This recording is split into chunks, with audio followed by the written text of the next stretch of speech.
My name is Delilah. I am 34 years old, and exactly 3 days after we buried my mother, my sister-in-law tossed my mother's daily ring into a garbage bag full of wet coffee grounds and called it cheap junk. I did not raise my voice. I did not snatch the bag from her hands. I simply waited for her to leave the room, reached into the trash, and slid the tarnished band into my pocket. 1 week later, a veteran estate appraiser stood in that very same living room. He looked at my right hand, all the color drained from his face, and he asked where on earth I found a 4-carat, unheated cashmere sapphire. Across the room, my sister-in-law dropped her wine glass. It shattered against the Spanish tile. She had thrown away $250,000 because she lacked the patience to look closely at what she held. But the ring was only the beginning of what she was trying to steal. Welcome to Panna Vengeance. We tell quiet, true-to-life stories about ordinary women who maintain their composure when family turns toxic and who win by knowing exactly what the numbers really mean. How old are you, and have you ever had to stand in silence while someone disrespected your family? Tell me your age in the comments. Make sure you subscribe, and let us get into it. The August heat in Henderson, Nevada was already baking the asphalt by 9 in the morning. Inside my late mother's house, the air conditioning hummed a steady mechanical rhythm fighting the desert sun. I sat on the edge of the floral guest bed with a clipboard resting on my knees. I am an actuary. For 12 years, I have built a career on assessing risk, calculating life expectancies, and reading the true value hidden inside dense columns of data. In my profession, you learn a fundamental rule. When an opponent makes a mathematical error, you do not interrupt them. You sit still and you collect the information. My older brother Julian had married Vanessa 4 years ago. She was a woman who navigated the world by reading price tags. If a designer logo was not visible from 10 feet away, she had no use for it. Right now, she was treating my mother's mahogany vanity like a liquidation sale. She tore through the drawers, tossing half-empty perfume bottles, silk scarves, and loose photographs into heavy-duty plastic trash bags. Julian stood out in the hallway. He leaned against the doorframe, staring hard at his own shoes. He had always taken the path of least resistance.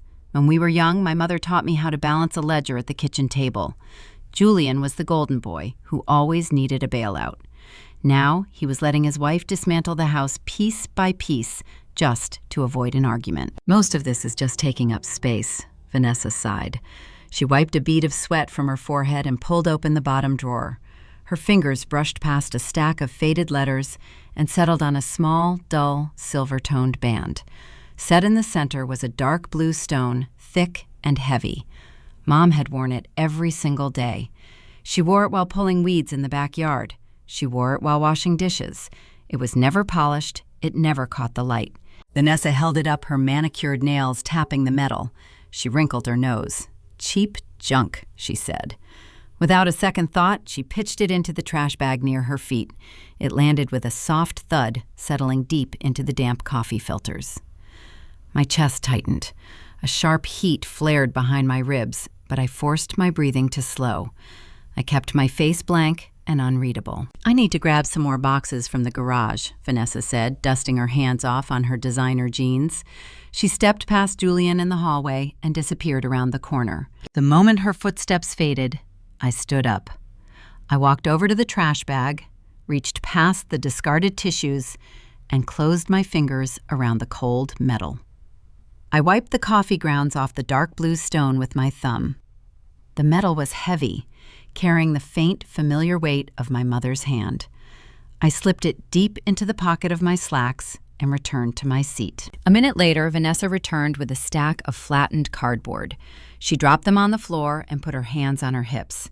She looked around the bedroom with a proprietary gleam in her eye, acting like the lady of the manor.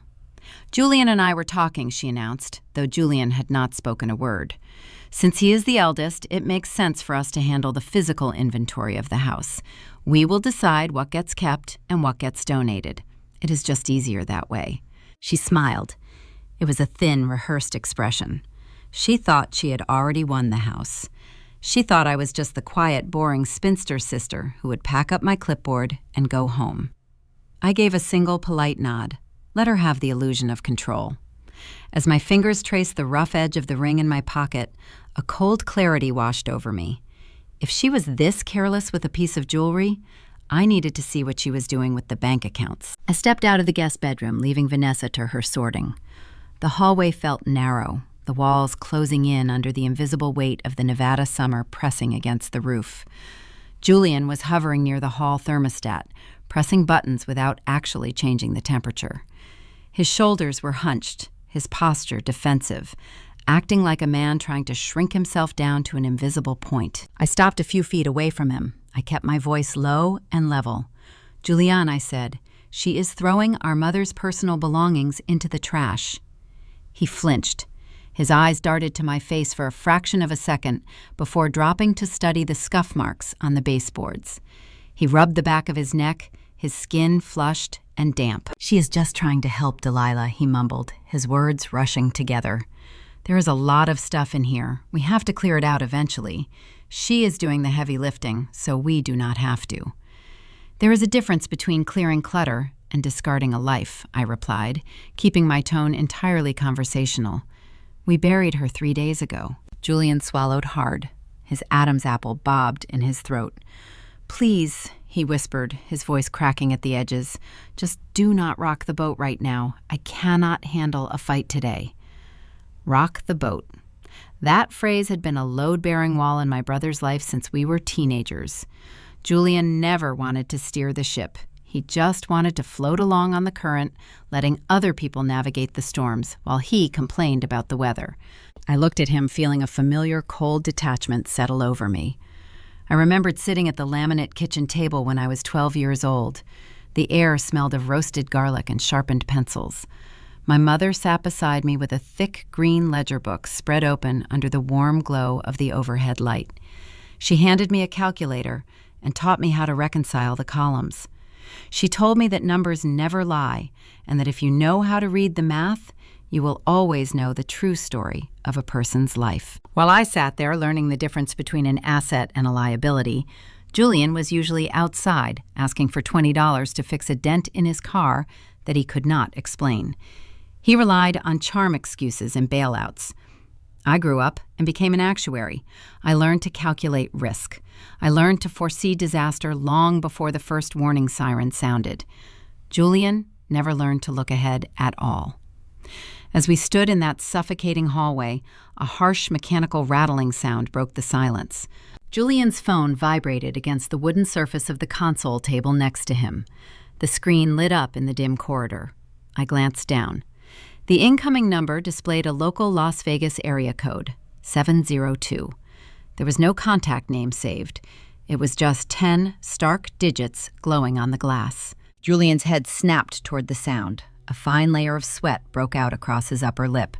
His hand shot out, his fingers fumbling in his haste, and he slammed the red reject button on the screen. The hallway went quiet again. He wiped his damp palm on the fabric of his jeans, breathing out a shaky sigh. 2 seconds later, the phone rattled against the wood again. The same 10 digits, the exact same Las Vegas area code. The caller was relentless. Julian squeezed his eyes shut. His jaw tightened. He grabbed the phone, silenced the ringer, and shoved the device deep into his front pocket. He refused to look at me. "Spam calls," he muttered, his breath hitching in his chest. "They never stop ringing. It is driving me crazy." I said nothing. In my line of work, you learn how human behavior correlates to hidden data. Spam callers run on automated algorithms. They leave a voicemail and move on to the next target on their purchased list. They do not call back 3 seconds after a rejected dial. Creditors do that. Debt collectors do that. Desperate, angry people do that. Julian cleared his throat, trying to regain a semblance of authority. "Listen, Delilah, we really need to get the accounts sorted. Fast. The probate process is incredibly slow, and I just want to handle the financial side quickly so we can pay whatever outstanding bills Mom had. The sooner we get the cash flowing, the better." I let his words hang in the air. Quickly. Fast. In the financial sector, Speed is the mortal enemy of accuracy. Speed is what people ask for when they are hiding a structural flaw. Speed is the smokescreen used to obscure the details. "I understand," I said, my voice smooth and compliant. "You are right. There is a lot to handle. Tell Vanessa she can take the lead on the furniture inventory. I will stay out of her way so she can catalog the dining room chairs and the silver sets." I watched the tension drain out of my brother's frame. His shoulders dropped. He exhaled a long, heavy breath, believing he had just successfully managed a difficult negotiation. He thought he had smoothed the situation over. He did not realize that I assess liabilities for a living, and by asking me not to look too closely, he had just painted a target on his own back. I walked away from him and stepped into my mother's home office at the back of the house. The room smelled of cedarwood and old paper. The blinds were drawn, keeping the room cool and shadowed. I moved straight to the heavy metal filing cabinet tucked beside the desk. The drawers rolled open on their tracks with a metallic sigh. I bypassed the folders containing old utility bills and warranties. My fingers walked the tabs until I found the thick manila envelopes containing the bank statements, the check registers, and the tax returns. I pulled them out one by one. The paper felt heavy and substantial in my hands. This was the true architecture of my mother's life. I unzipped the large canvas tote bag hanging from my shoulder and slid the financial ledgers inside. I made sure every single statement from the past 12 months was accounted for. I zipped the bag closed, letting the weight of the documents ground me. Vanessa could have the velvet throw pillows and the tarnished spoons. I had the facts. I walked back down the hallway toward the front door. Vanessa was in the living room loudly claiming a vintage armchair for her own guest room. Julian was still standing near the thermostat.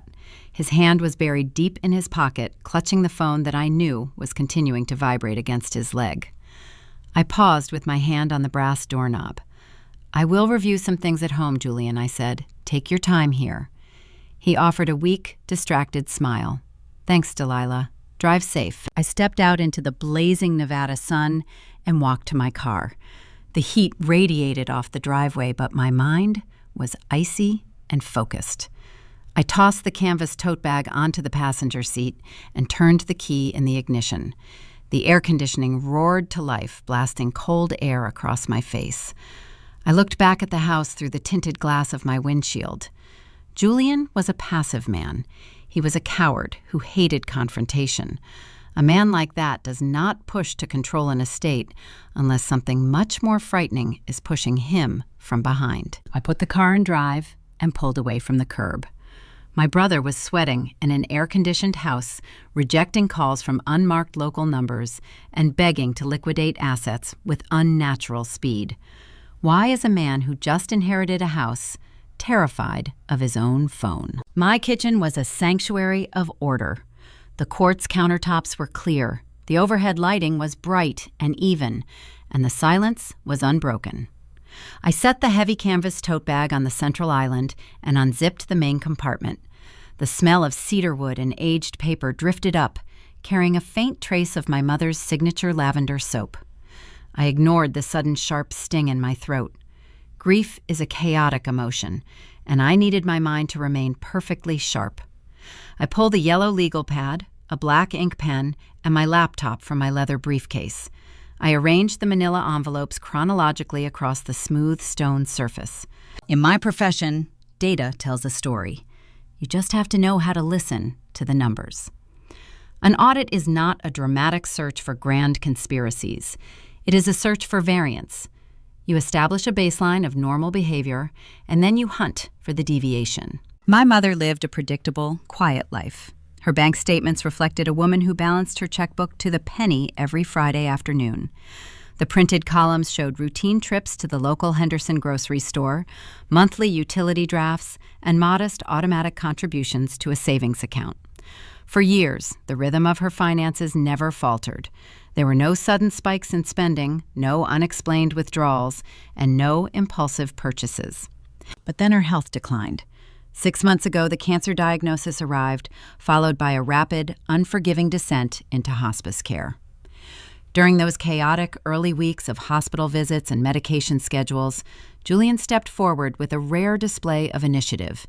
He convinced her to add his name to her primary checking account. He sat by her armchair, holding her frail hand, promising he would only use the access to handle copays, pharmacy runs, and emergency medical expenses. I allowed it to happen.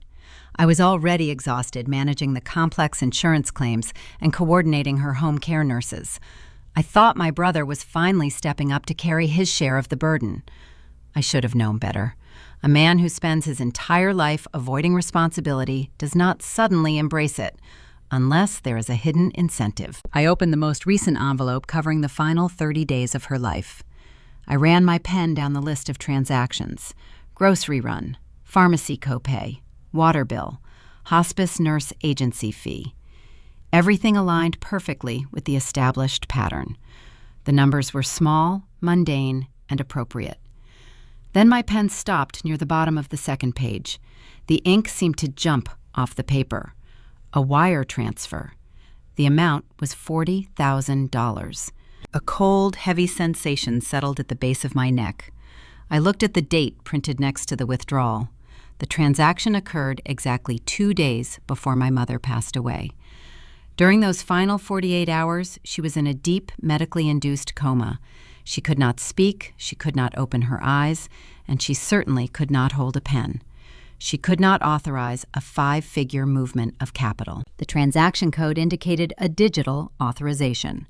Only one other person had the legal authority and the login credentials to execute that wire transfer: Julian. My brother had drained a lifetime of careful savings while our mother lay dying in the next room.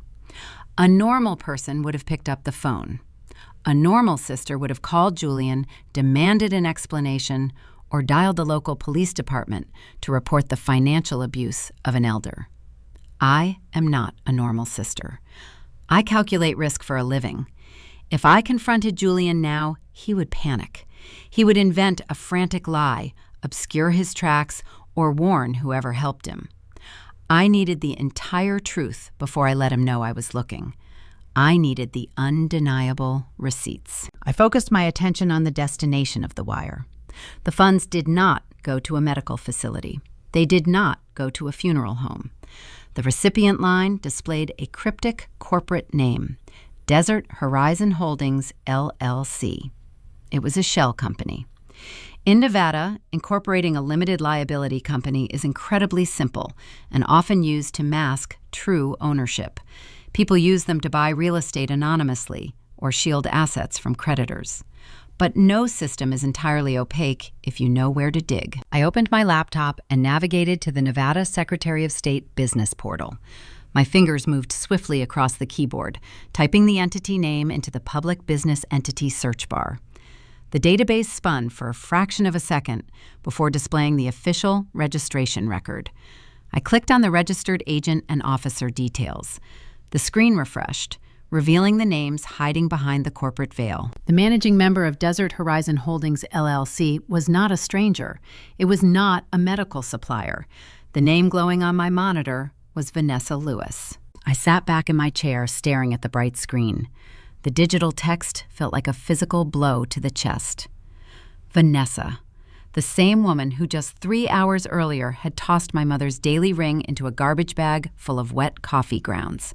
The same woman who complained about the burden of sorting through cheap junk. While she played the part of the weary, grieving daughter-in-law, she had already pocketed a small fortune from the very woman she was disrespecting. The betrayal was a living, breathing thing in my kitchen. It shifted the entire dynamic of the morning. Julian's nervous behavior in the hallway suddenly made perfect sense. The sweat on his upper lip, the frantic, terrified way he declined those local Las Vegas phone calls. He was not grieving. He was hiding. He had authorized the theft of our mother's cash reserves, funneling the money directly into a corporate structure controlled by his wife. But a new question immediately surfaced, sharper and more dangerous than the last. Why did they need a shell company? My brother and his wife were not sophisticated criminal masterminds. Julian could barely manage a standard mortgage payment, and Vanessa was obsessed with surface-level status symbols. Setting up an LLC to launder stolen family money indicated a level of desperation that went far beyond buying designer clothes or leasing luxury cars. I pulled up a secondary public records database, running a search on Desert Horizon Holdings itself. I cross-referenced the registered address. It mapped to a vacant commercial strip mall suite on the edge of town. A failed venture. I remembered a passing conversation from a Thanksgiving dinner 2 years ago. Vanessa had pitched an idea for a high-end boutique fitness studio. She had bragged about securing a prime location and designing an exclusive brand. Julian had looked uncomfortable, quickly changing the subject to sports. The fitness studio never opened.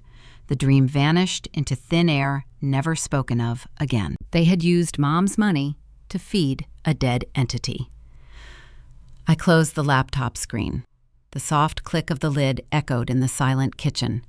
The canvas tote bag sat on the island, holding the undeniable proof of a crime.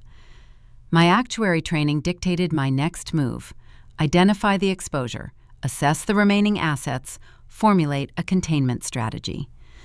I knew Julian and Vanessa had taken $40,000. I knew the exact method and the final destination. But the urgency of Julian's ringing phone meant the theft had not solved their problem. Whatever fire they were trying to extinguish was still burning out of control. My brother did not just let his wife throw away a sentimental heirloom. Together, they had bled my mother dry during her final vulnerable days. I picked up my pen and wrote a single line on the yellow legal pad.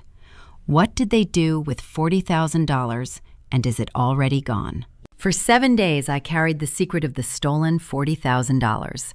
I went to work. I bought groceries. I slept in my quiet house, letting Julian and Vanessa believe their theft was entirely invisible. I needed them comfortable. I needed them to feel secure in their deception, because a comfortable opponent is a careless opponent. Then came Thursday, the day of the formal estate valuation.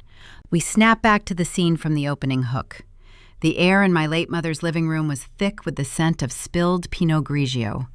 The sharp musical crash of Vanessa's shattering wineglass was still echoing off the Spanish tile. Thomas, the veteran appraiser I had hired independently, stood motionless in the center of the Persian rug. His jeweler's loop sat abandoned on the floor near his leather briefcase. He was not looking at the antique grandfather clock or the crystal chandelier Vanessa had spent all morning dusting. He was staring directly at my right hand. "I want to be very precise about this," Thomas said, his voice dropping an octave, abandoning his usual brisk professional cadence. The cashmere sapphire mines were depleted over a century ago. Finding a raw, unheated stone of that size is near mythic. They possess a velvet cornflower blue that holds its true color even in a dimly lit room. Most modern gems are baked in ovens to enhance their clarity. Yours is a natural anomaly. He took a slow breath, adjusting his wire-rimmed glasses. Assuming the clarity holds up under a laboratory microscope and looking at the old European-cut diamonds in the halo, setting the auction floor for a piece like this starts at $250,000. That number fell into the room like a heavy stone dropped into a still pond. $250,000. The atmosphere in the house pivoted sharply. The performative, weary grief that Vanessa had been wearing all morning evaporated. Her mask dissolved. She stood near the kitchen archway, ignoring the puddle of wine soaking into her designer shoes. Her eyes locked onto my right hand. The pupils dilated. The cords in her neck pulled tight. I watched the frantic, desperate gears turning behind her gaze. She was no longer looking at a piece of jewelry. She was looking at a lifeline. Thanks to my forensic audit, I knew exactly why she looked so hungry. The stolen $40,000 from my mother's account had disappeared into her failed corporate LLC, and Julian's terrified reaction to his ringing phone proved that their financial fire was still burning out of control. They were drowning in debt. Now suddenly, salvation was sitting right in front of her, wrapped around my index finger. "Thank you for your assessment, Thomas," I said, keeping my voice smooth and unbothered. I slid the band off my finger. The metal retained the warmth of my skin. I dropped the sapphire deep into the pocket of my tailored blazer. I did not look at Vanessa. In the insurance industry, when you identify a hazardous variable, you do not provoke it. You simply secure the asset. "Shall we move on to the dining room?" I asked, gesturing toward the archway. Thomas blinked, shaking his head slightly to clear his astonishment. "Yes, of course. Lead the way." I transitioned seamlessly back into professional mode, conducting the rest of the tour with the clinical detachment of a museum curator. Thomas examined the heavy sterling silver tea sets Vanessa had been guarding so fiercely. He jotted notes on his legal pad, estimating their value at a mere few $100s, based on the silver weight alone. He looked at the vintage armchairs and the mahogany vanity. Vanessa trailed behind us like a shadow. Her previous haughty confidence was gone. She paced at the edge of every room, vibrating with a nervous, electric energy. She could not focus on the silver spoons or the crystal vases anymore. Her eyes kept darting to the pocket of my blazer. Every time I shifted my weight, her gaze tracked the movement. She was calculating. She was restructuring her entire reality to figure out how to claim a prize she had previously thrown into the garbage. After an hour, Thomas closed his leather briefcase. He handed me a preliminary intake sheet, promised to email the formalized documents by Monday, and shook my hand. We walked him to the front door. The intense Nevada sunlight spilled into the foyer as he stepped out onto the porch. "I will be in touch," Delilah Thomas said, walking toward his parked luxury sedan. I closed the heavy wooden door, turning the deadbolt until it clicked. I picked up my purse from the console table. It was time to leave. I had gathered enough behavioral data for one day. I stepped out through the side door into the garage, hitting the button to raise the automatic door. The desert heat hit me like a physical wall. I walked down the concrete driveway toward my car. Before I could even reach for the door handle, a shadow blocked the sun. Vanessa stepped directly in front of my vehicle. She planted her expensive shoes on the hot asphalt, pressing both of her hands flat against the hood of my car. She was physically barricading my exit. Her chest heaved. The polished, put-together woman from the morning was gone.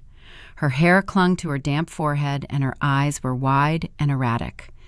"We need to talk about the jewelry distribution," she demanded. Her voice was shrill, lacking any pretense of politeness. I stopped a few feet away from her. I kept my posture relaxed, holding my car keys loosely in my left hand. "There is nothing to discuss right now, Vanessa. The estate is still in probate."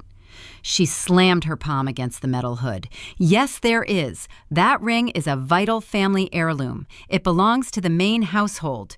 Julian is the eldest son, Delilah. Tradition dictates that the most valuable pieces remain with the primary heir to secure the family legacy." Tradition. It was a fascinating word choice for a woman who treated my mother's home like a storage unit she could not wait to liquidate. "You called it cheap junk, Vanessa," I said, my tone flat and even. "You threw it into a bag of wet coffee grounds. You did not care about tradition 3 days ago." "I made a mistake," she shot back, stepping away from the hood and moving closer to my driver's side door. I was overwhelmed with grief. I was not thinking clearly. But Mom would want Julian to have it. He is the man of the family. He needs to protect the assets. We are taking the ring. She reached her hand out, gesturing toward my blazer pocket, as if expecting me to simply hand over $250,000 on the hot pavement. I looked at her outstretched hand. I thought about the $40,000 they stole from a dying woman. I thought about the failed shell company, the desperate phone calls from local area codes, and the sheer audacity of her standing in my driveway, invoking my mother's wishes. I stepped around her, pulling my car door open. "You do not dictate the terms of this estate, Vanessa, and you certainly do not dictate the value of what I hold." I slid into the driver's seat and pulled the door shut. The heavy seal of the luxury sedan muted the sounds of the neighborhood. I pressed the lock button. The mechanism clicked with a satisfying, decisive snap. I started the engine. The dashboard lit up, and the air conditioning began to circulate cool air through the cabin. Through the tinted glass of my window, I watched Vanessa hit the glass with her knuckles. Her mouth moved in an angry, frantic shape, shouting words I could no longer hear. I shifted the car into reverse. I did not rev the engine. I simply let my foot off the brake. The vehicle drifted backward, forcing her to step away or be knocked over. She stumbled back onto the sweltering concrete. I pulled out into the street, shifted into drive, and accelerated away from the curb. I checked my rearview mirror. Vanessa was standing dead center in the middle of the street, shrinking into the distance. Her fists were clenched at her sides, her posture rigid with fury. She had just realized that her golden ticket was driving away. My actuary brain began to map out the probable risk scenarios. A desperate person denied a sudden windfall does not simply give up and go home. They escalate. They bypass logic and move straight to extreme measures. She knew the value of the stone now, and she believed her survival depended on possessing it. I turned onto the main highway, leaving my mother's neighborhood behind. The real danger was no longer Julian and his passive cowardice. The danger was the woman willing to block a moving vehicle for a chance at a bailout. How far will Vanessa go to get her hands on that stone? The digital clock on my dashboard read 3:15 in the afternoon by the time I pulled into my own driveway. Before I even shifted the car into park, my cell phone vibrated against the center console. The screen displayed Vanessa's name. I let it ring. The call went to voicemail. 10 seconds later, the phone buzzed again. Over the next 48 hours, my sister-in-law launched a relentless campaign of harassment. She did not bother pretending to mourn anymore. She left 6 voicemails on Thursday evening and another 4 on Friday morning. I sat at my kitchen island sipping black coffee, playing the audio files one by one. Her tone shifted with every recording, mapping the frantic spiral of a person running out of time. The first voicemail was commanding. "Delilah, pick up the phone. We need to finalize the transfer of the primary jewelry to Julian. It is a matter of respect." The third voicemail attempted a softer, manipulative angle. "We are family, Delilah. Mom would be so disappointed to see you hoarding her things. Julian is losing sleep over this. Please just bring the ring to the house so we can honor her wishes." By the 7th voicemail, the thin veneer of civility had evaporated entirely. "You have no right to that stone. It belongs to the main household by right of tradition. If you do not hand it over, we will pursue legal action against you for withholding estate assets. Call me back immediately." I deleted the audio files. Legal action was an empty threat. The estate was in probate and the ring was not listed in any formalized will. But the phrase right of tradition stuck in my mind. It was a fabricated concept, an imaginary rule she had invented to justify taking whatever she wanted. In the insurance sector, we study human desperation. When a person faces severe financial ruin, their ethical boundaries dissolve. They rationalize their actions. They convince themselves that they are owed salvation. Vanessa knew the sapphire was worth $250,000. She knew it could erase the dangerous debts hiding behind her failed LLC. I knew with absolute certainty that she would bypass empty threats and move directly to theft if given the opportunity. She would not wait for a courtroom. She would try to take it from my own hands. I needed to protect the real asset, but I also needed to expose her true intentions. I needed a decoy. I opened my laptop and navigated to a popular online retail site. I typed a specific query into the search bar: faux vintage halo ring blue stone silver tone. Thousands of results populated the screen. I scrolled past the obvious cheap plastics and focused on the mid-tier costume jewelry. I found a match on the 3rd page. It was a cubic zirconia replica cut to mimic a large center gem surrounded by tiny artificial diamonds. The metal was a polished stainless steel alloy, artificially darkened in the crevices to simulate antique tarnishing. To a trained gemologist like Thomas, it would look like a child's toy. But to a desperate, greedy woman, blinded by the promise of a sudden windfall, it would look like a winning lottery ticket. The price was $39.99. I clicked the button for expedited overnight delivery and finalized the checkout. While I waited for the decoy to arrive, the second phase of their strategy unfolded. Julian sent me an email. He did not call. He preferred the safety of a screen where he did not have to hear my voice or answer direct questions.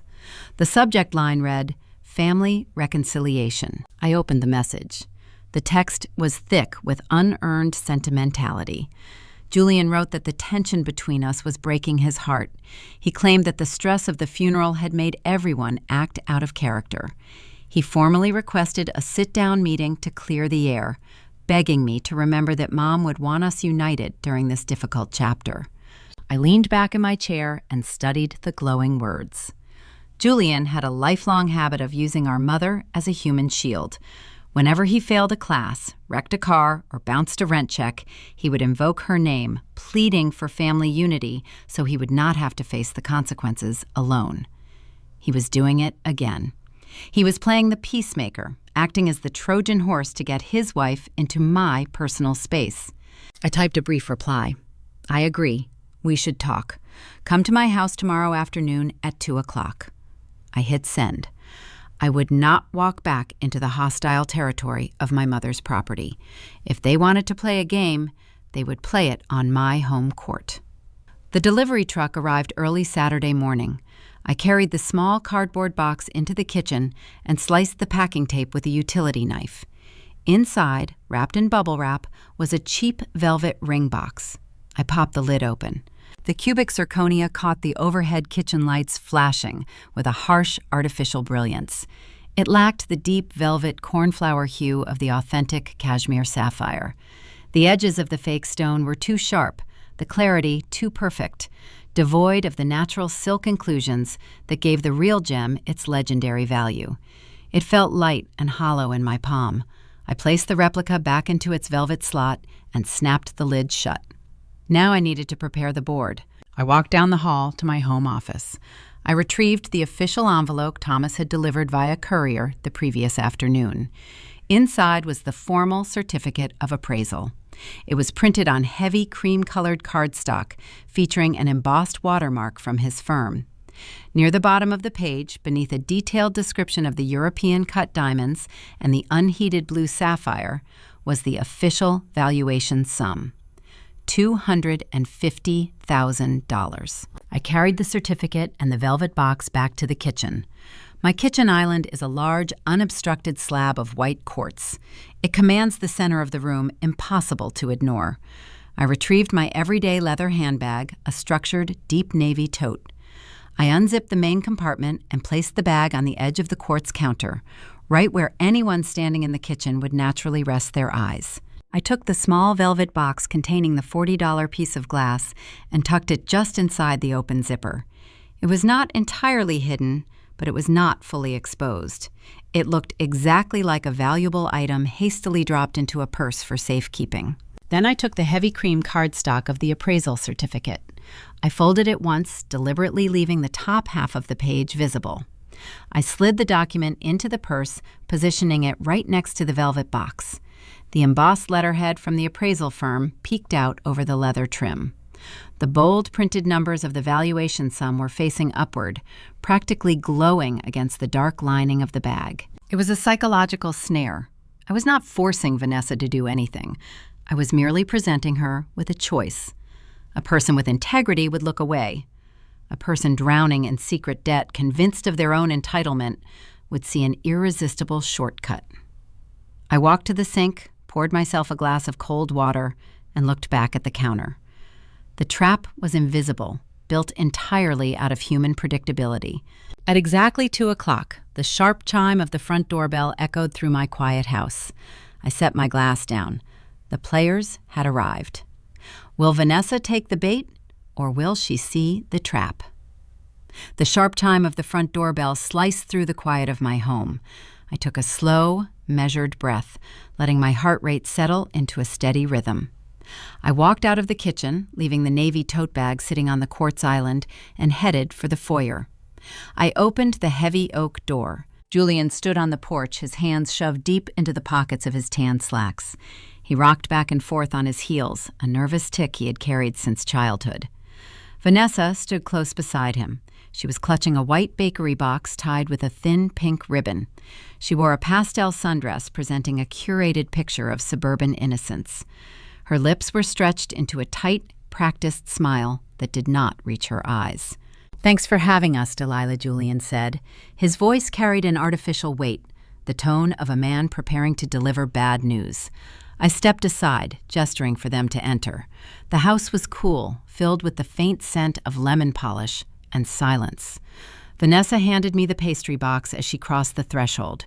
Her fingers brushed mine. Her skin was freezing. Nerves. We moved into the living area. I took the single leather armchair near the window. Julian and Vanessa sat together on the gray sofa. The physical distance between us felt vast. Julian leaned forward, resting his elbows on his knees. He looked at the floor, then up at the ceiling, mimicking a man trying to gather profound emotional strength. Vanessa patted his knee with exaggerated tenderness. "I will put these pastries in the kitchen," she chirped. Her voice pitched a little too high, brittle and sharp. "Do you have herbal tea, Delilah?" I nodded, keeping my expression entirely neutral. "Third cabinet on the left. The mugs are right below it." She stood up and walked down the hallway. The hardwood floors muffled her retreating footsteps. Now it was just Julian and me. He cleared his throat. The performance was about to begin. "This past week has been a nightmare," he began. His eyes met mine, holding a manufactured sincerity. "I know we have not always seen eye to eye, Delilah. We process things differently. You have always been the logical one, and I tend to lead with my heart. But Mom passing away so suddenly, it reminded me of how fragile everything is. We only have each other now. We have to stick together." I watched him. I did not nod. I did not offer a comforting word to ease his discomfort. I let the silence hang between us, forcing him to fill the void. When a liar is met with silence, they tend to over-explain. He continued his words, spilling out faster. He talked about our childhood, bringing up a summer trip we took to Lake Tahoe when I was 10 years old. He described the pine trees and the cold water, trying to weave a heavy blanket of nostalgia over the cold reality of the present. I studied the slight tremor in his hands. I remembered the $40,000 missing from the bank ledger. He was sitting in my living room, weaponizing our dead mother's memory to keep me distracted. It was a masterful display of manipulation built on a foundation of pure cowardice. While Julian spoke, I divided my attention. Half of my mind monitored his micro-expressions, noting the forced breaks in his voice and the strategic tears welling in the corners of his eyes. The other half of my mind listened to the sounds drifting down the hallway from the kitchen. I heard the soft click of a cabinet door opening. I heard the faint clinking of ceramic mugs being shifted on a shelf. Then there was a pause. The ambient noise of the kitchen ceased. A second later, I heard the rustle of stiff leather. It was followed by a subtle scraping sound, a metal zipper moving swiftly along its track. My pulse remained steady. The trap had been sprung. Less than 2 minutes after she left, Vanessa reappeared in the archway. She was not carrying a serving tray. She was not holding any steaming mugs of tea. Her posture had fundamentally changed. The rigid, nervous energy she carried onto my porch had vanished. Her shoulders were relaxed. Her chin was lifted. A faint, irrepressible smirk played at the corners of her mouth, radiating the smug satisfaction of a predator who had just secured a meal. "Oh, Julian," she said, placing a hand over her heart, as if she had just remembered something urgent. "Did you forget we have that appointment with the estate attorney at 3? We really need to get back across town before traffic builds up." Julian blinked, caught off guard by the sudden deviation from their rehearsed script. The fake tears in his eyes vanished. He recovered quickly, standing up from the sofa and brushing imaginary lint from his slacks. "Right, yes, the attorney. We should probably get going." They did not ask about the tea. They did not mention the pastries. The entire reconciliation meeting had lasted less than 12 minutes. I stood up and walked them back to the foyer. "Let us stay in touch," Delilah Julian said, offering a quick, dismissive wave. Vanessa did not say goodbye. She walked out the door with a brisk, victorious stride, her heels clicking rapidly against the concrete porch. I closed the heavy oak door and turned the deadbolt. The lock engaged with a heavy, satisfying thud. I did not rush. I walked slowly down the hallway, tracing the path Vanessa had taken just moments before. I stepped into the kitchen. The bright afternoon sunlight poured through the large windows, illuminating the white quartz island. My navy tote bag sat exactly where I had left it. At first glance, nothing appeared amiss. but my career relies on spotting microscopic deviations from an established baseline. It is the core of actuarial science. You must notice the fraction of a millimeter that indicates a systemic failure. When I left the bag on the counter, the brass zipper pull was resting precisely at the edge of the side buckle, touching the leather seam. Now the zipper pull rested a half-inch further down the track. It was misaligned. The angle of the leather flap was slightly bowed, indicating that a hand had hastily pushed inside and retreated. I reached out and pulled the leather opening wide. I looked into the dark lining of the main compartment. The space next to my leather wallet was empty. The small velvet box was gone. The folded cream cardstock containing Thomas's official appraisal certificate was gone. A quiet sense of profound satisfaction settled over me. Vanessa had walked into my home under the guise of family healing. She had used her husband's fake tears as a shield. She had reached into my personal belongings and stolen what she believed was her financial salvation. Right now, she was sitting in the passenger seat of Julian's car, speeding across the Nevada desert. She was convinced she had outsmarted the quiet, boring sister. She thought she held a ticket worth $250,000, a prize that would wipe away her hidden debts and fund her shallow lifestyle for years to come. The dramatic irony of the situation was almost poetic. She did not know she had just committed grand larceny over a piece of costume jewelry. She had stolen glass. What is Vanessa going to do with a piece of glass she thinks is a fortune? The house was quiet again, the silence amplified by the sudden departure of my brother and his wife. The stolen cubic zirconia and the missing appraisal certificate meant Vanessa felt she had finally seized control. I needed to understand exactly what she planned to do next. To combat an opponent effectively, you must understand their immediate pressures. You must know what is driving them toward the cliff. I walked back into my home office and sat down at my desk. I opened my laptop and bypassed the banking portals and public records databases. I navigated to a secure, encrypted website. 9 months ago, when my mother's health first began to falter, I had hired a technician to install small, unobtrusive security cameras throughout her property. They were not hidden maliciously. They were placed to monitor the front door, the living room, and the hallways, ensuring she was safe when the home care nurses were off duty.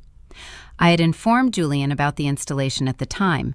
I even sent him the login credentials so he could check on her if he was worried. But Julian was a man who only paid attention to problems that directly impacted his own comfort. He had clearly forgotten the cameras existed. I typed in my administrative password and accessed the live feed. The video streamed in crisp, high-definition color. The cameras were equipped with sensitive room-wide audio receivers. The house was currently empty, but I did not need the live feed. I needed the archive. I filtered the recorded timeline, jumping back to the previous evening. Thursday night, just hours after Thomas the appraiser had dropped the $250,000 valuation on the living room floor, and long before they came to my house to execute their clumsy theft. The video loaded. The timestamp in the corner read 9:45 p.m. The interior of my mother's living room was lit by a single floor lamp. Julian and Vanessa were not sitting. They were pacing the length of the Persian rug like caged animals. The audio was crystal clear.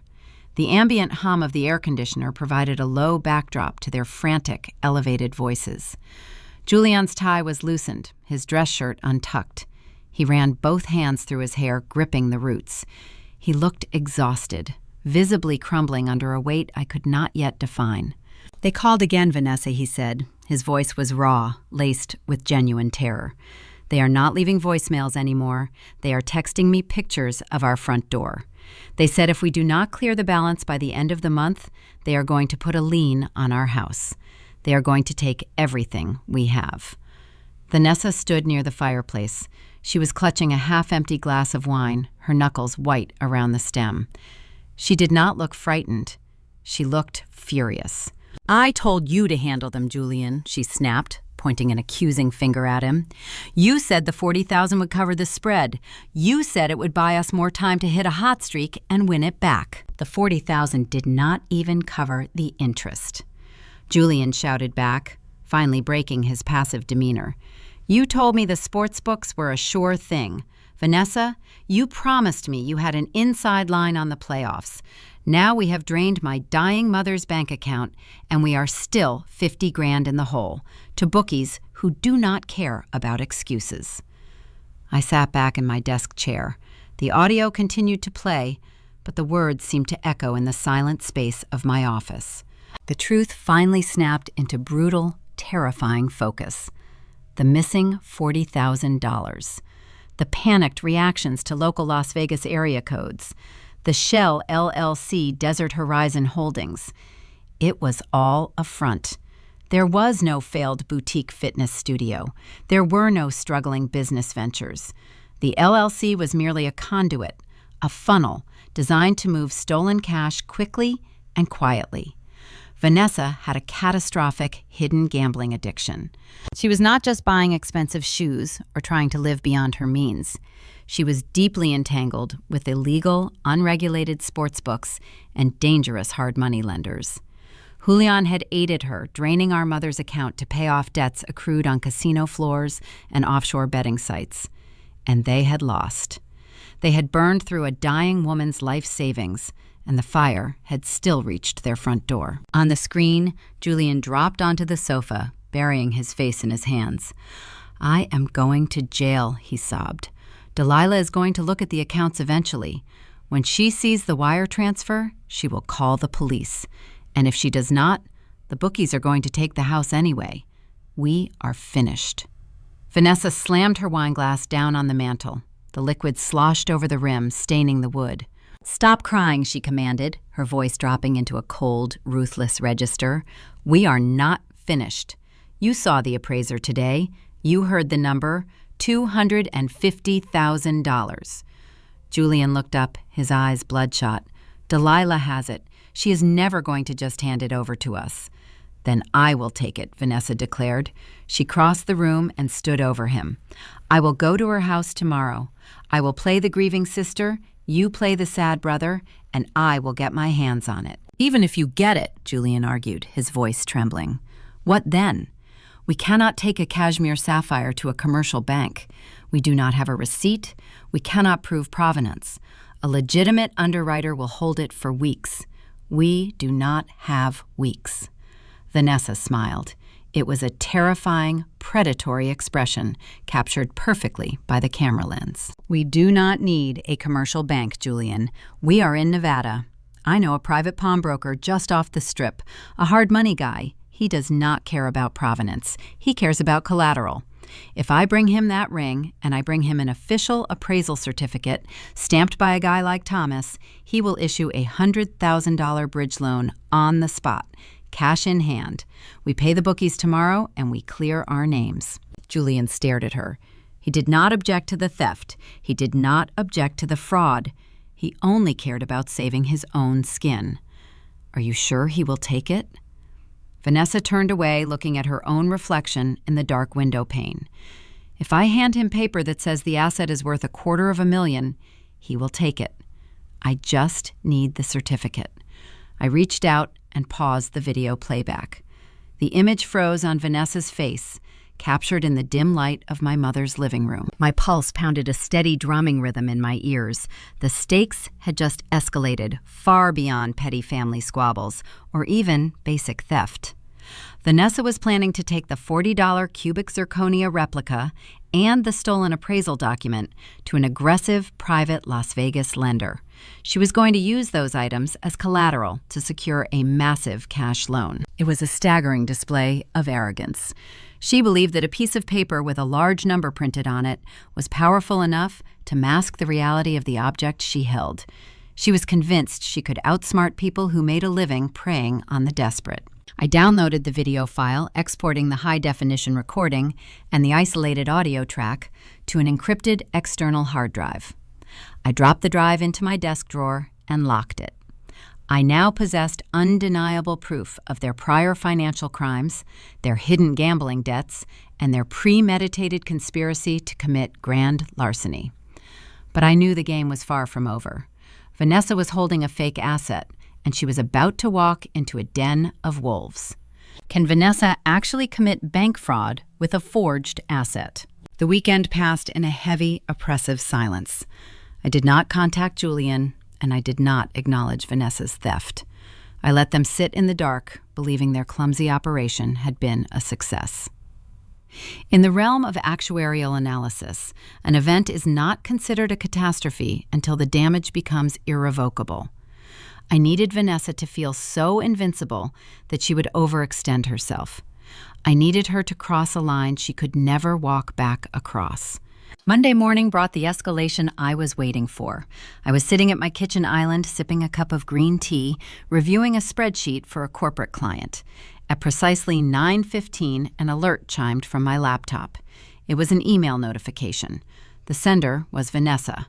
But it was not a private message sent only to me.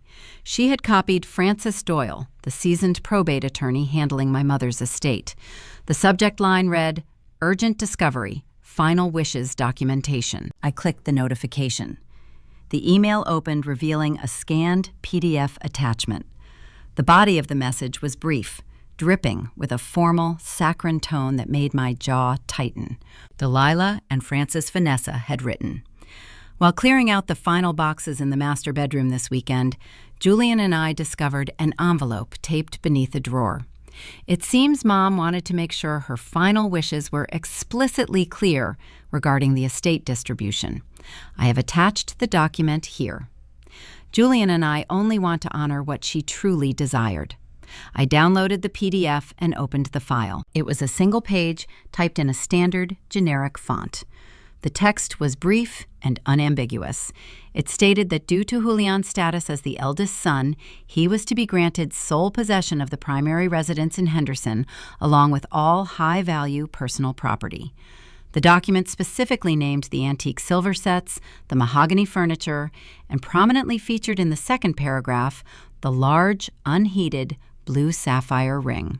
At the bottom of the page sat my mother's signature. It was shaky, the loops slightly jagged, mimicking the deterioration of her fine motor skills during those final weeks in hospice. Below her signature was a blue ink stamp, an official Nevada notary public seal, complete with a signature and an expiration date.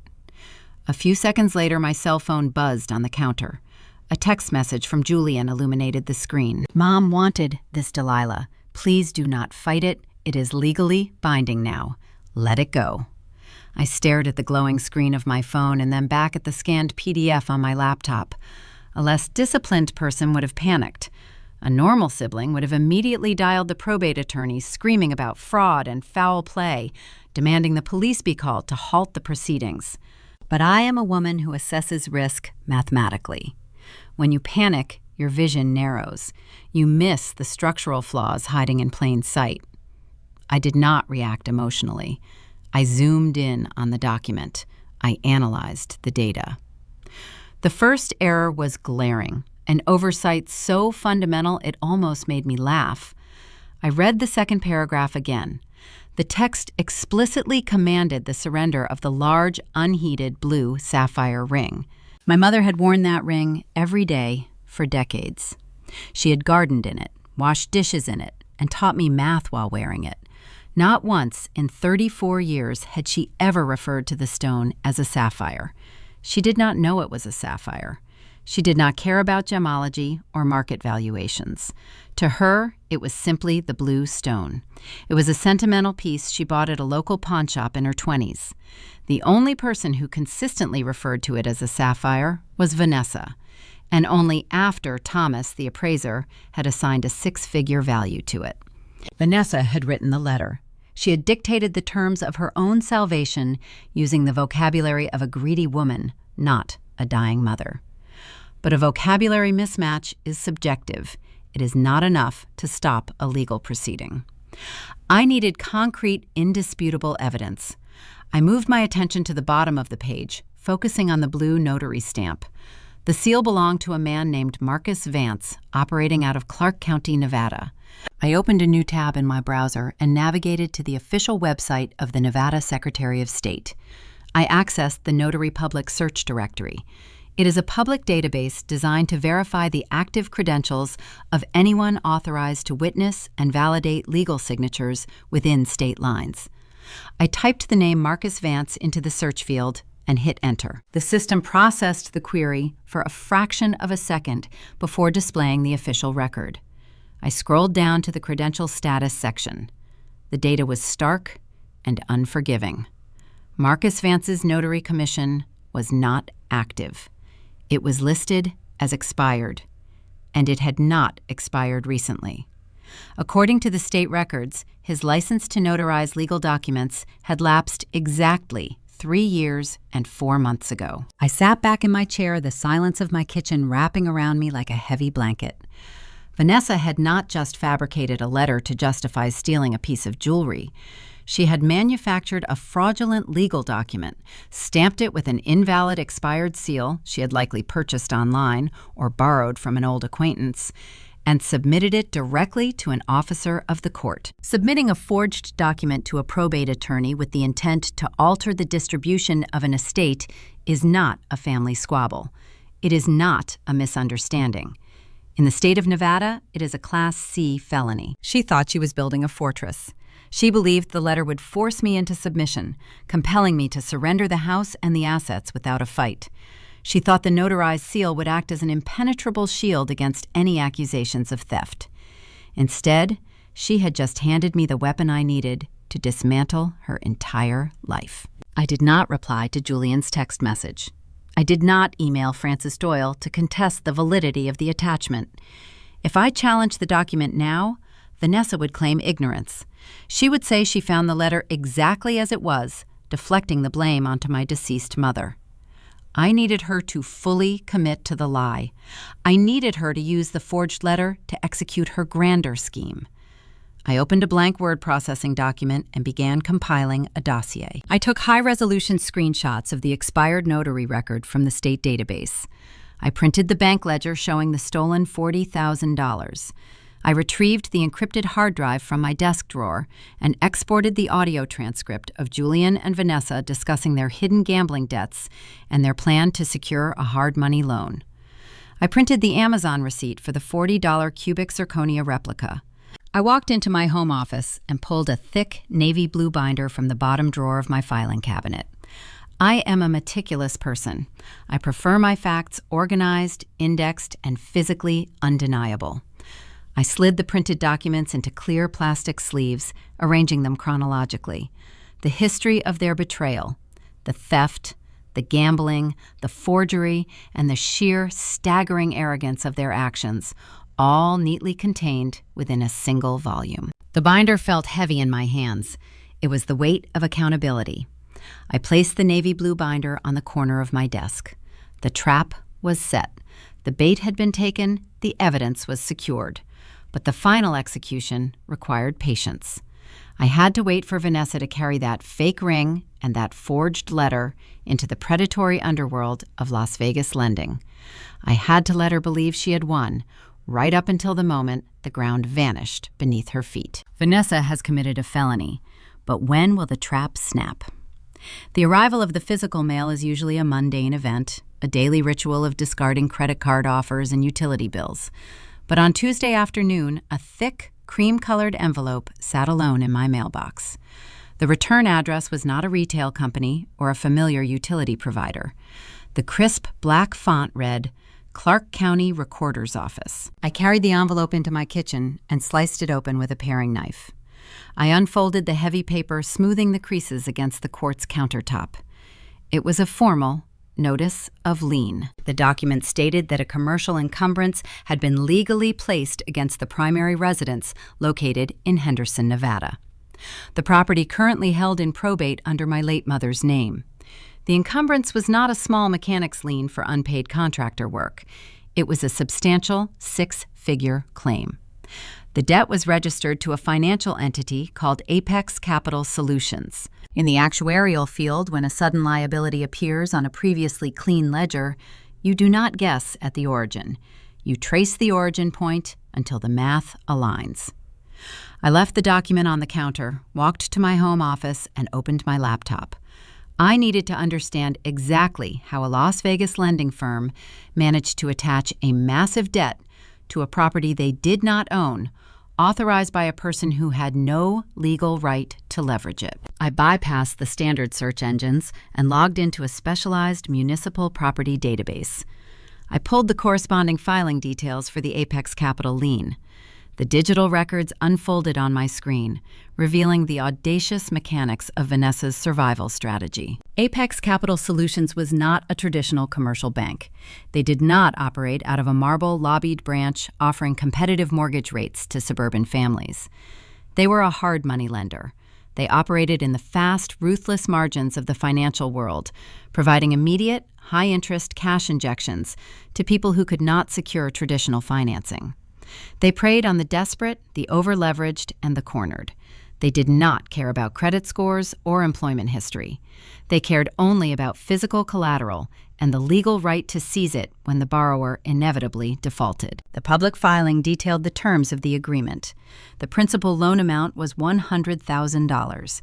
The borrower of record was Julian Lewis, but the signature on the primary authorization line was undeniably Vanessa's hurried, aggressive scrawl, signed as his legally appointed agent. To secure the cash, Vanessa had presented the lender with a layered defense of fabricated authority. First, she had submitted the forged letter, the one stamped with the expired notary seal, establishing Julian as the sole, uncontested heir to the Henderson property.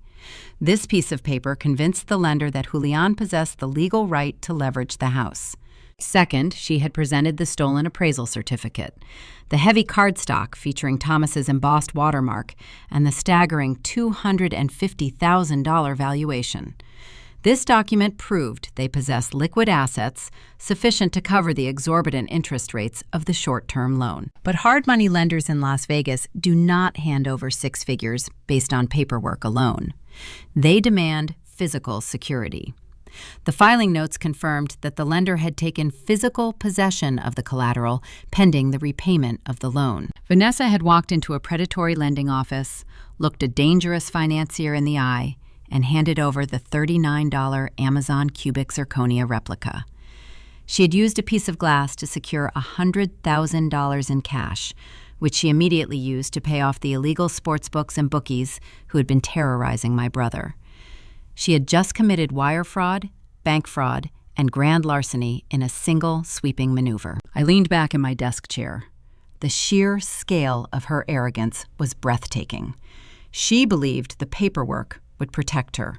She thought that if she wrapped a lie in enough official-looking documents, no one would bother to look closely at the truth beneath it. She was operating under the delusion that she was the smartest person in the room, entirely unaware that the foundation of her entire scheme was built on a piece of costume jewelry I had purchased with a single click. A sharp digital trill broke the silence of my office. My cell phone vibrated across the wooden surface of my desk. The screen illuminated, displaying Vanessa's name. I let it ring 3 times. I wanted her to feel the anticipation. I wanted her to sit in the glow of her perceived victory for just a moment longer. On the 4th ring, I picked up the device and tapped the green accept icon. "Hello, Vanessa," I said. My voice was steady, betraying none of the adrenaline coursing through my veins. "Delilah," she replied. Her tone was bright, practically humming with triumphant energy. It was the voice of a woman who believed she had just outmaneuvered a formidable opponent and won the grand prize. "I just wanted to touch base regarding the estate. Is there something left to discuss?" I asked, keeping my responses brief, offering her no emotional foothold. "Well, Julian and I have officially secured the primary assets," she said, emphasizing the word secured. "We filed the necessary paperwork with the county this morning. The house and the vital heirlooms are formally under our protection now. I know this has been a difficult transition for you, but it really is time to just accept Mom's final wishes. You should walk away gracefully. It will save everyone a lot of unnecessary legal fees." She was gloating. She was standing in the wreckage of my mother's legacy, holding a match, and telling me to admire the warmth of the fire. She wanted me to surrender. She wanted the quiet, boring sister to fold her hands, pack up her spreadsheets, and fade into the background. I looked at the navy blue binder resting on the corner of my desk. Inside those plastic sleeves lay the bank ledgers, the expired notary records, the security camera transcripts, and the Amazon receipt. The trap was fully constructed, the steel jaws pulled back and locked into place. I just needed her to step into the center. I always walk away with exactly what belongs to me. "Vanessa," I said. The words were calm, delivered with the cool precision of a mathematical equation. Make sure you can say the same. I did not wait for her response. I pulled the phone away from my ear and ended the call. I set the device back on the desk. The silence returned heavy and expectant. Vanessa was not a woman who accepted ambiguity. My refusal to concede my failure to panic or beg would infuriate her. She needed my complete submission to validate her victory. If a private phone call could not force me to surrender, she would change her tactics. She would elevate the pressure. She would drag the conflict out of the shadows and into the harsh, unforgiving light of public opinion. She would try to crush me, using the one weapon she believed I could not fight against: the collective weight of our family. How will Vanessa try to silence Delilah for good? My refusal to surrender during that brief phone call acted as a catalyst. Vanessa realized that private intimidation was ineffective against a person who did not fear confrontation. If she could not break me in the shadows, she would attempt to execute me in the public square. She needed an audience to validate her stolen authority and to pressure me into abandoning any legal claim to the estate. Her chosen battleground was my late mother's dining room.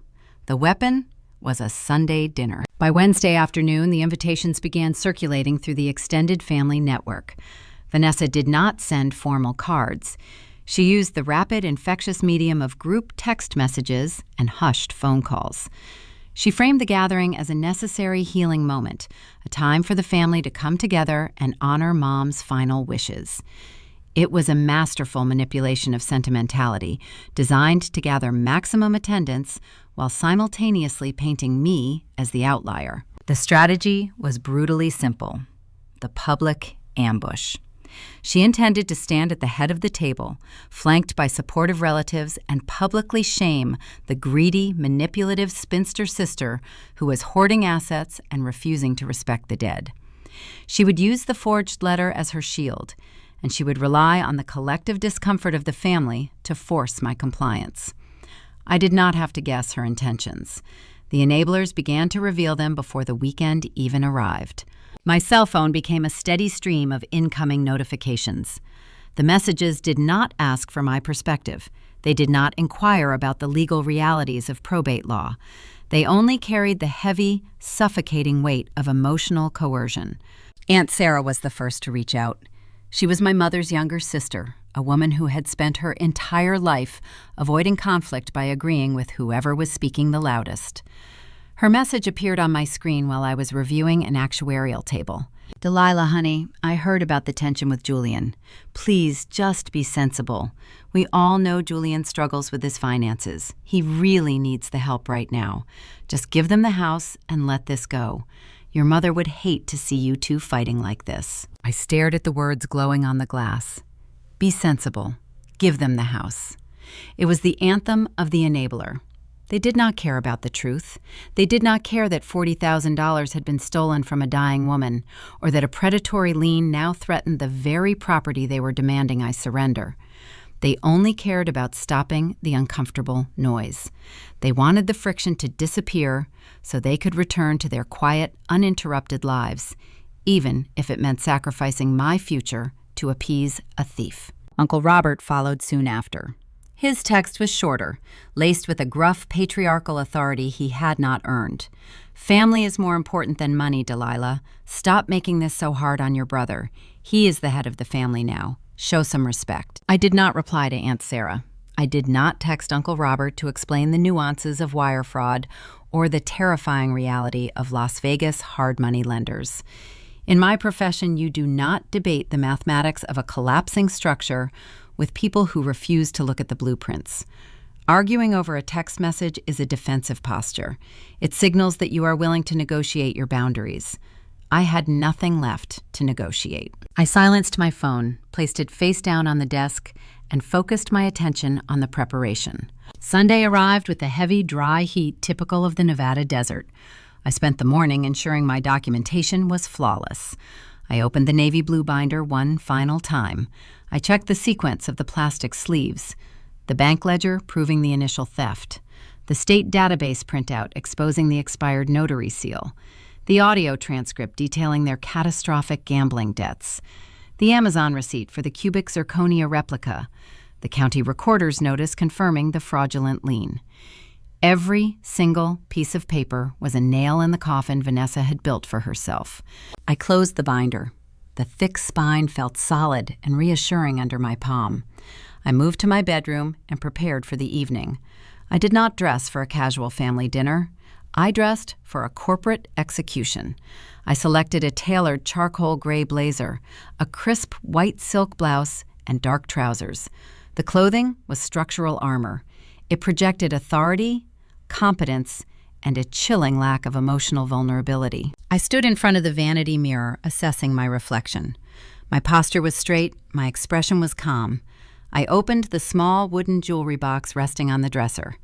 Inside, nestled against the velvet lining, sat the genuine, unheated cashmere sapphire. The dark cornflower blue stone seemed to absorb the light in the room, holding its color with a quiet, undeniable density. I picked up the ring. The metal was cold. I slid it onto the index finger of my right hand. It fit perfectly, carrying the familiar weight I had known since childhood. It was not a prop. It was not a bargaining chip. It was a symbol of genuine value, enduring pressure, and quiet resilience. It was exactly what Vanessa could never possess, no matter how many documents she forged. I picked up my keys, tucked the heavy navy blue binder under my arm, and walked out the front door. The drive across town was peaceful. The Sunday afternoon traffic was light, the suburban streets shimmering under the relentless sun. I did not rehearse a speech. I did not practice witty comebacks or dramatic accusations. The truth does not require a theatrical performance. The truth only requires a clear delivery system. The facts contained within my binder were devastating enough to shatter the illusion Vanessa had constructed. I only needed to present them in the correct sequence. I pulled onto my mother's street and parked my sedan along the curb. The driveway was already packed with vehicles. Aunt Sarah's minivan, Uncle Robert's oversized pickup truck, Julian's leased luxury SUV. The entire audience had arrived, taking their seats for the show. I turned off the ignition. The silence of the car cabin was brief. I looked at the house through the tinted windshield. Inside those walls, a woman who had stolen a dying mother's cash, forged a legal document, and committed bank fraud with a piece of glass, was currently holding court, convinced she was about to secure her ultimate victory. I stepped out of the vehicle into the sweltering heat. I locked the doors, gripped the binder tightly against my side, and walked up the concrete path toward the front door. I did not hesitate. I did not tremble. I was an actuary walking into a room full of people who had grossly miscalculated the risk of crossing me. Will Delilah crack under the pressure of the entire family? The familiar scent of slow-roasted beef and rosemary greeted me as I pushed open the heavy oak front door. It was a classic Sunday aroma, one my mother had cultivated for decades to gather everyone under one roof. Today, that comforting smell felt like a cruel parody, masking the toxicity waiting just down the hall. I stepped into the entryway and closed the door behind me. The brass latch clicked into place. That single, sharp sound acted as a tripwire. The low hum of conversational chatter spilling from the adjacent dining room ceased instantly. The clinking of porcelain plates and silverware halted in midair. I walked past the credenza, my heels striking the hardwood floor with a steady, rhythmic cadence, and turned the corner into the dining area. The tableau before me was carefully constructed. 14 extended relatives were seated around the expansive mahogany table, their faces turned toward the archway, tracking my arrival. Aunt Sarah clutched a linen napkin to her chest, her brow furrowed in practiced concern. Uncle Robert sat rigidly at the center of the table, his arms crossed over his plaid shirt, emanating a stern, patriarchal disapproval. At the far end of the room stood Vanessa. She had positioned herself at the head of the table, occupying the exact chair my mother had favored for 30 years. She wore a modest, high-necked black dress, devoid of her usual flashy designer logos.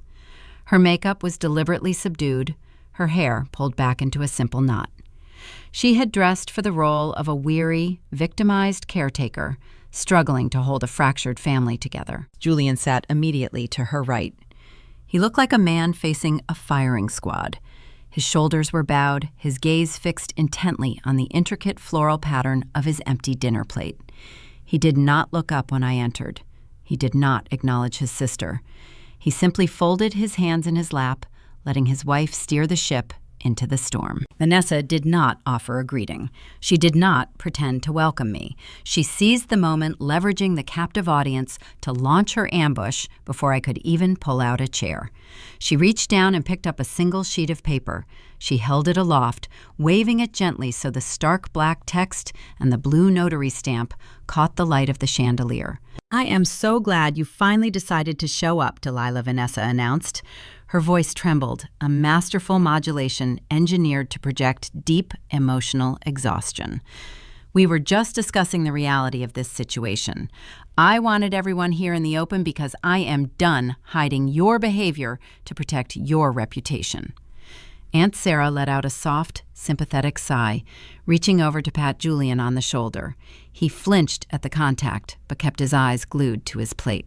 Vanessa took a step forward, her chin trembling just enough to sell the performance. "For weeks, Julian and I have tried to handle this estate with grace. We tried to honor Mom's final wishes quietly, but Delilah refuses to cooperate. She is trying to steal this house from her own brother." A low murmur rippled through the seated guests. Cousins exchanged sideways glances.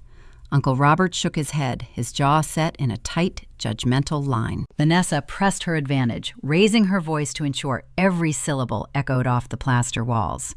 "She knows Mom wanted Julian to have the primary residence. It is written right here, plain as day, legally notarized before she passed." But Delilah does not care about what Mom wanted. She only cares about liquidating our family history for her own gain. She even tried to hide Mom's ring from us, the one piece of jewelry Julian specifically asked to keep to pass down to our future children. The accusation hung in the air, thick and poisonous. The entire room stared at me, 14 pairs of eyes waiting for the inevitable explosion. They expected the standard human reaction to a public, humiliating attack. They anticipated a shouted denial. They braced for tears, defensive stammering, or a frantic attempt to explain my side of the story. In their minds, the script was already written. The accused always fights back, and in doing so, looks unstable and guilty. I did not follow their script. In the field of actuarial science, when a hostile entity presents fabricated data arguing over the false numbers, only legitimizes their premise. You do not debate a lie. You let the lie stand alone, unsupported, until the structure crumbles under its own weight. I stood in the archway. I kept my face entirely impassive. I did not cross my arms. I did not shift my weight. I just looked at Vanessa. The seconds began to tick by. 1, 2, 3. The silence in the dining room transitioned from expectant to uncomfortable. The relatives who had been nodding along with Vanessa's speech began to fidget in their seats. The lack of a defensive response disrupted the engineered momentum of the ambush. Uncle Robert cleared his throat, uncrossing his arms. Aunt Sarah dropped her napkin onto the table, her eyes darting between Vanessa and me, clearly unnerved by the heavy, suffocating quiet. Vanessa lowered the paper slightly. Her manufactured tears dried up. A flicker of genuine uncertainty crossed her features. She opened her mouth to speak again, to throw another accusation into the void, but I did not give her the chance. Having let the silence stretch until it became a physical ache in the room, I finally moved. I walked down the length of the table. I bypassed the empty chairs on the sides, ignoring the whispering cousins and the judgmental uncles. I moved with slow, deliberate precision. I reached the opposite end of the mahogany table, directly facing Vanessa, across the expanse of polished wood and silver serving dishes. I placed my heavy navy blue binder flat on the surface. The thick spine hit the wood with a dull, authoritative thud. I unbuttoned the front of my charcoal blazer, projecting total ease, and rested my fingertips on the cover of the binder. The overhead chandelier caught the dark cornflower blue stone of the unheated cashmere sapphire resting on my right index finger. I saw Vanessa's eyes dart toward the gem.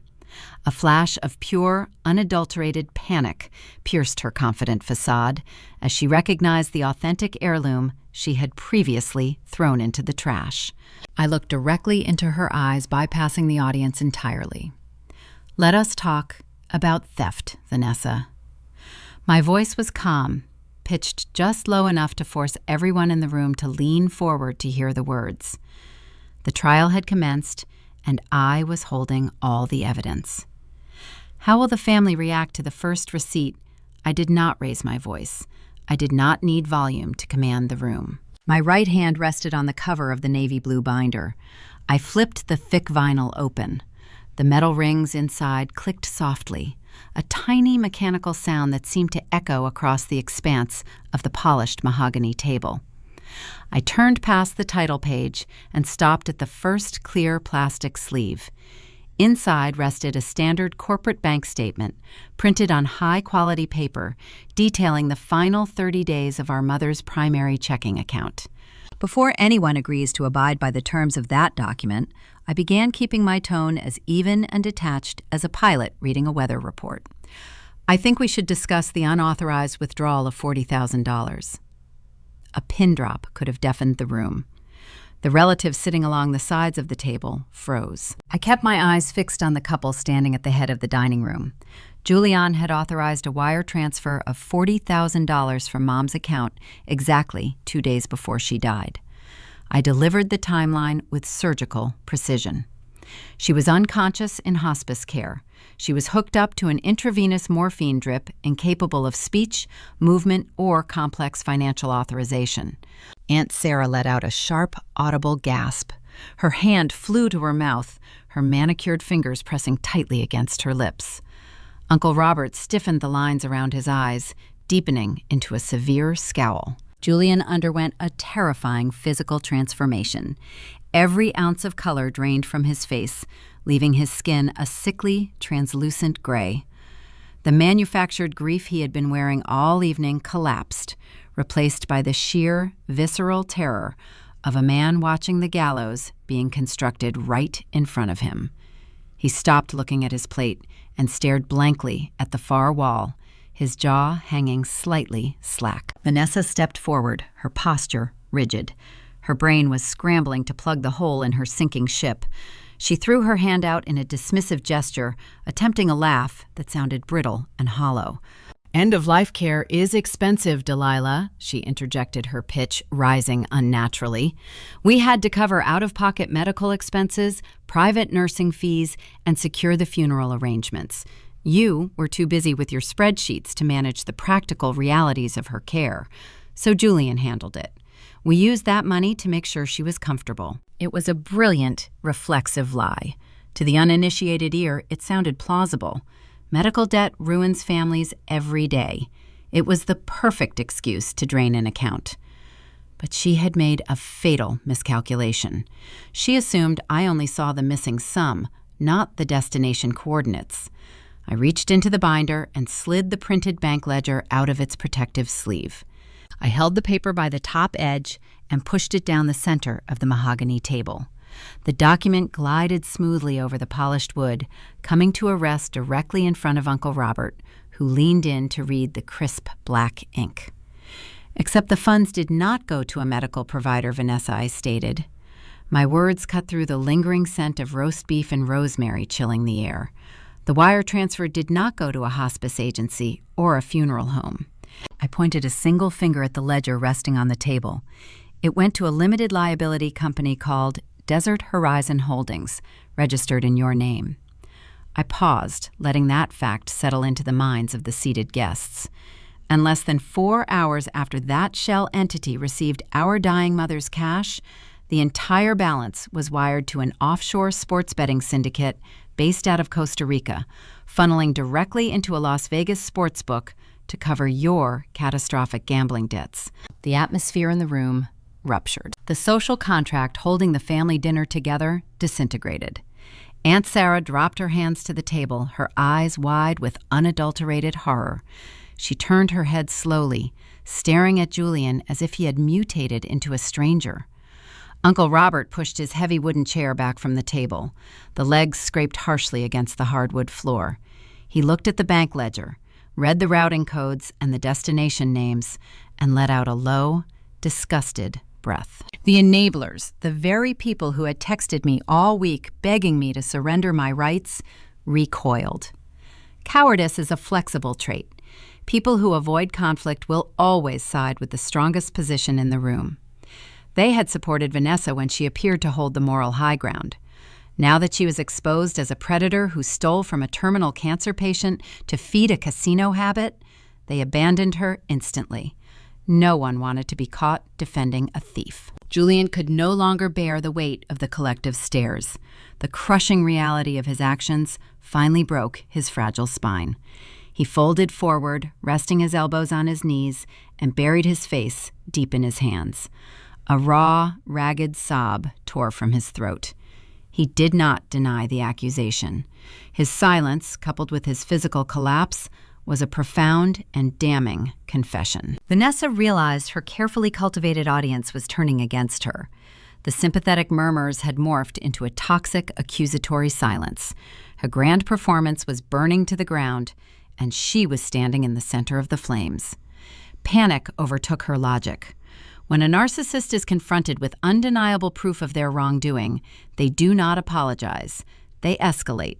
They attack the accuser, hoping to create enough chaotic noise to distract from the facts on the table. She slammed her hands down on the back of Julian's chair. "You are making this up," she screamed, her voice echoing shrilly off the plaster walls. The cords in her neck strained against her skin. "You hacked the accounts. You manipulated those papers to make us look bad because you cannot stand the fact that Mom chose him over you." She snatched the piece of paper she had been holding earlier, waving it frantically in the air like a talisman. The blue notary stamp blurred as she shook her wrist. "This letter proves everything," she shrieked, pointing the document toward the relatives who were actively leaning away from her. "The estate is ours," Mom signed this. She surrendered the house and the assets to Julian. "You are just jealous, Delilah. You are a bitter, lonely woman trying to destroy this family because you want the money for yourself." Her chest heaved with exertion. She was relying on sheer volume, betting that if she screamed loud enough, the family would defer to her forged document just to make the screaming stop. She clung to that single sheet of paper as her ultimate defense, convinced the blue ink seal granted her absolute immunity from my audit. I looked at her trembling hands. I looked at the panicked, furious glint in her eyes. She had played her final card, placing all her chips on a fabricated reality. Will the forged letter hold up against Delilah's audit? The dining room felt volatile, supercharged with the frantic energy of Vanessa's screaming. Her voice bounced off the vintage mirrors and the crystal light fixtures, filling the space with desperate noise. She continued to wave the letter, the paper snapping back and forth in her grip, treating it as an impenetrable shield. I did not interrupt her. I let her tire herself out. When a person is shouting, they are expending valuable energy, losing focus, and blinding themselves to incoming data. I turned my attention back to the navy blue binder. I flipped the page to the second plastic sleeve. Inside was the screenshot I had captured from the Nevada Secretary of State's public directory. It was a clear, high-resolution printout detailing the operational status of Marcus Vance Notary Public. I slid the document free. Vanessa paused her tirade to take a sharp, jagged breath. The momentary lull in her shouting was all the opening I required. I placed my fingers lightly on the edge of the printed screenshot and pushed it down the polished mahogany table. It glided past Uncle Robert's knuckles, passing the silver gravy boat, until it came to a rest directly beside the bank ledger. "The letter is a forgery," Vanessa I stated. My voice was pitched low, carrying the calm, steady cadence of a surgeon calling for a scalpel. The silence rushed back into the room, heavy and absolute. I kept my eyes locked on her face. You wrote that document. You used the vocabulary you prefer, demanding the sapphire, completely ignorant of the fact that our mother only ever referred to it as the blue stone. But linguistic errors are subjective. The law requires facts. I pointed to the paper resting on the table. The notary stamp at the bottom of your letter belongs to a man named Marcus Vance. According to the state registry records printed right there in front of you, his commission to witness legal signatures expired 3 years and 4 months ago. The seal is invalid. The document holds no legal weight in any courtroom in this country. Vanessa's arm, which had been holding the forged letter aloft, slowly lowered. The paper fluttered down to rest against her hip. Her mouth opened, but no sound emerged. She looked at the printout on the table, her eyes scanning the bold, highlighted text, confirming the expired status. The structural integrity of her grand illusion was fracturing in real time. But I was not finished. A partial demolition still leaves walls standing. I needed to level the foundation entirely. Forging a document to alter a probate distribution is a serious offense. I continued, my tone relentless. But utilizing that same forged document to secure a $100,000 hard money loan from Apex Capital Solutions in order to put a predatory lien on a property currently held in probate, that elevates the crime significantly. You executed wire fraud and bank fraud simultaneously. The words hit the room like physical blows. Uncle Robert took a full step backward, physically distancing himself from the table and the couple standing at its head. Aunt Sarah pressed her hands against her cheeks, shaking her head back and forth in slow, terrified denial. The extended family was entirely immobilized, pinned down by the sheer, devastating weight of the paperwork I had delivered. They could not argue. They could not plead for unity. The facts were unassailable. But the most violent reaction did not come from the aunts or the uncles. It came from the man sitting at Vanessa's right side. Julian snapped his head up. He pulled his face out of his hands. His eyes, rimmed with red, locked onto his wife. The paralyzing terror that had gripped him since I revealed the $40,000 theft vanished, replaced by a sudden, jagged confusion. "What lien?" Julian asked. His voice was a harsh, rasping whisper.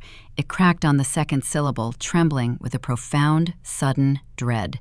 He pushed his chair back slightly, twisting his torso to fully face Vanessa. "What are you talking about?" he demanded, his volume rising. "What hard money loan?" I watched the realization wash over my brother. Julian was a coward, and he was a thief by proxy. But he was not the mastermind. He had drained the $40,000 from our dying mother's account, believing that single terrible act would cover Vanessa's gambling debts and appease the bookies. He thought the bleeding had stopped. He had no idea his wife had secretly escalated the crisis, leveraging the very house he was sitting in to borrow another $100,000 from a Las Vegas predator. He had been kept entirely in the dark. Vanessa took a step away from him. She looked trapped, caught between the damning evidence on the table and the horrified realization dawning on her husband's face. She was hyperventilating now, taking short, rapid breaths. Her chest heaved against the high neckline of her black dress. Julian stood up. His chair wobbled unsteadily on the hardwood. "You put a lien on Mom's house," he shouted, stepping toward her. "We just stole 40 grand. You told me the debt was settled. You used a forged letter to borrow $100,000 in my name." Vanessa backed up until her shoulders hit the antique china cabinet. The glass doors rattled behind her. Her eyes darted around the room, searching for an escape route, a friendly face, or a plausible lie. She found nothing. The family stared at her with open revulsion. Her husband was advancing on her, his face contorted in a mix of fury and sheer panic. She was cornered. And when a narcissist is completely cornered, they reach for their ultimate trump card. They cling to the one asset they believe guarantees their survival. "It does not matter," Vanessa screamed, throwing her hands up defensively. Her voice was shrill, bordering on hysteria. She shoved Julian backward, ignoring his question entirely. "It does not matter what the paper says. I have the collateral." She reached a trembling hand down to the small designer clutch she had rested on the edge of the table. She unclasped the metal latch, her fingers fumbling blindly inside the silk lining. "I have the ring," she shrieked, pulling her hand free. Her fist was clenched tight. "The appraisal proves I have the assets to cover the loan. They cannot touch us. I have $250,000 right here." She was panting, her eyes wild and triumphant. She believed that physical possession of the asset overrode the criminality of the paperwork. She thought that holding the velvet box granted her an automatic pardon from the devastation closing in around her. I looked at her closed fist. I looked at the dark, unheated cashmere sapphire resting quietly on my own right index finger. The final sequence had arrived. The board was cleared. There was only one move left to make. How will Vanessa react when she learns she stole glass? The dining room had become a pressure cooker, the air stale and thick with the remnants of Vanessa's frantic screaming. She stood near the china cabinet, her chest heaving, clutching the small velvet box she had retrieved from her designer purse. Her knuckles were white. She held the small square object as if it possessed magical properties, a talisman that could ward off the catastrophic reality closing in around her. She snapped the lid open. The hinges gave a sharp metallic squeak.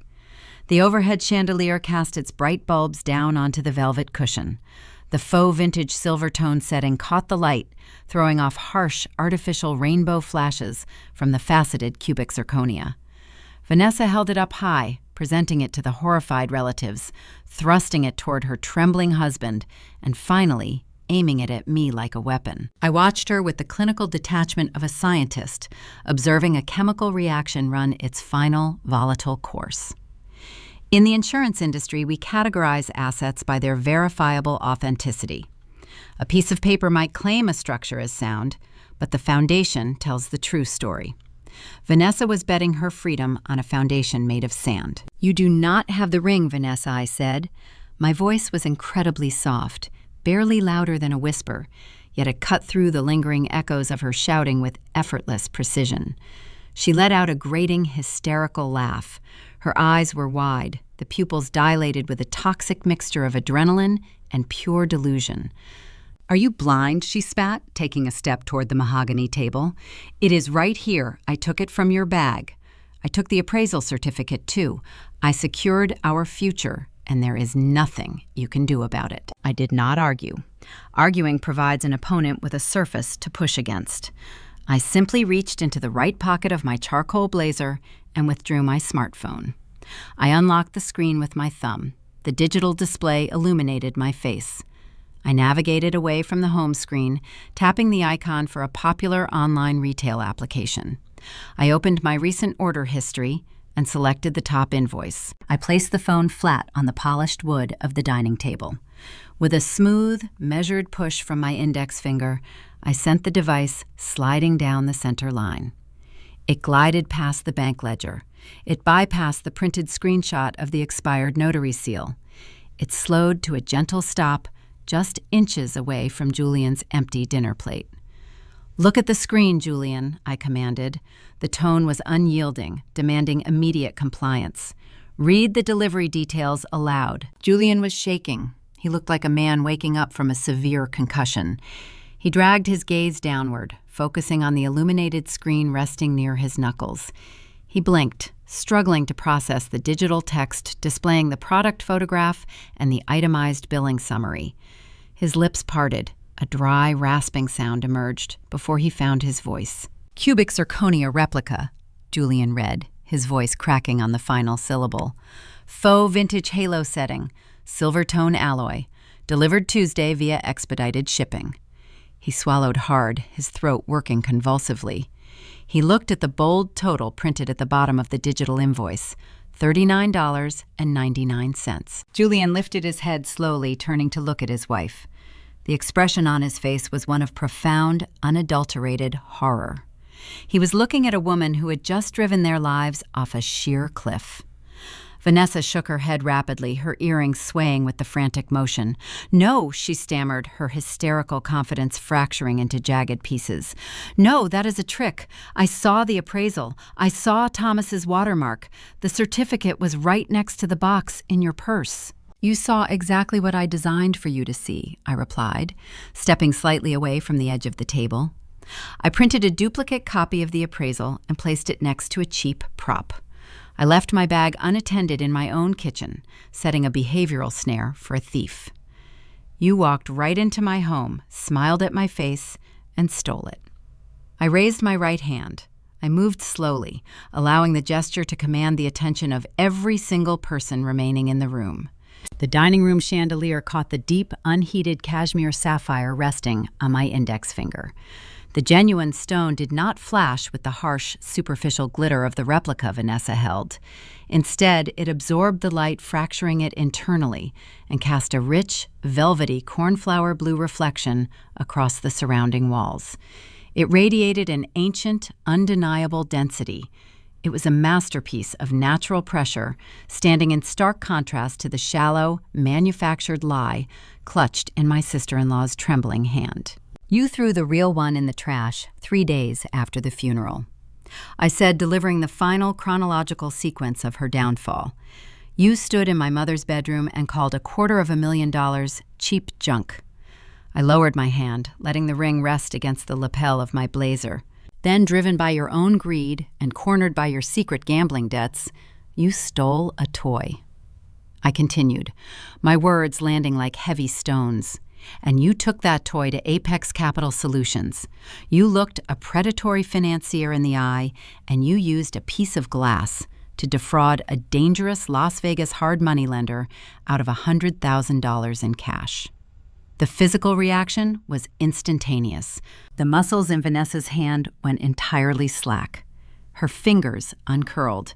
The velvet box slipped from her grasp, tumbling through the air. The cheap replica dislodged from the cushion. The faux ring hit the solid mahogany table. It did not ring with the musical chime of precious metal. It landed with a hollow, tinny, pathetic bounce. It rolled in a lazy, erratic circle before coming to a rest against the base of a silver serving spoon. The sound was microscopic, an auditory representation of her ruined empire. Vanessa stared at the piece of glass. Her mouth was open in a silent scream. The color drained from her face, leaving her features hollow and gaunt. The cognitive dissonance was shattering her mind. She realized she had not secured their future. She had signed their death warrant. Julian backed away from her. His chair tipped over, crashing loudly against the floorboards, but he did not bother to pick it up.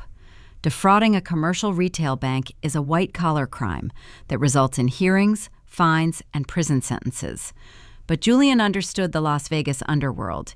He knew the kind of men who operated places like Apex Capital Solutions. He knew what hard money enforcers did when they discovered their collateral was worthless glass. They did not file lawsuits.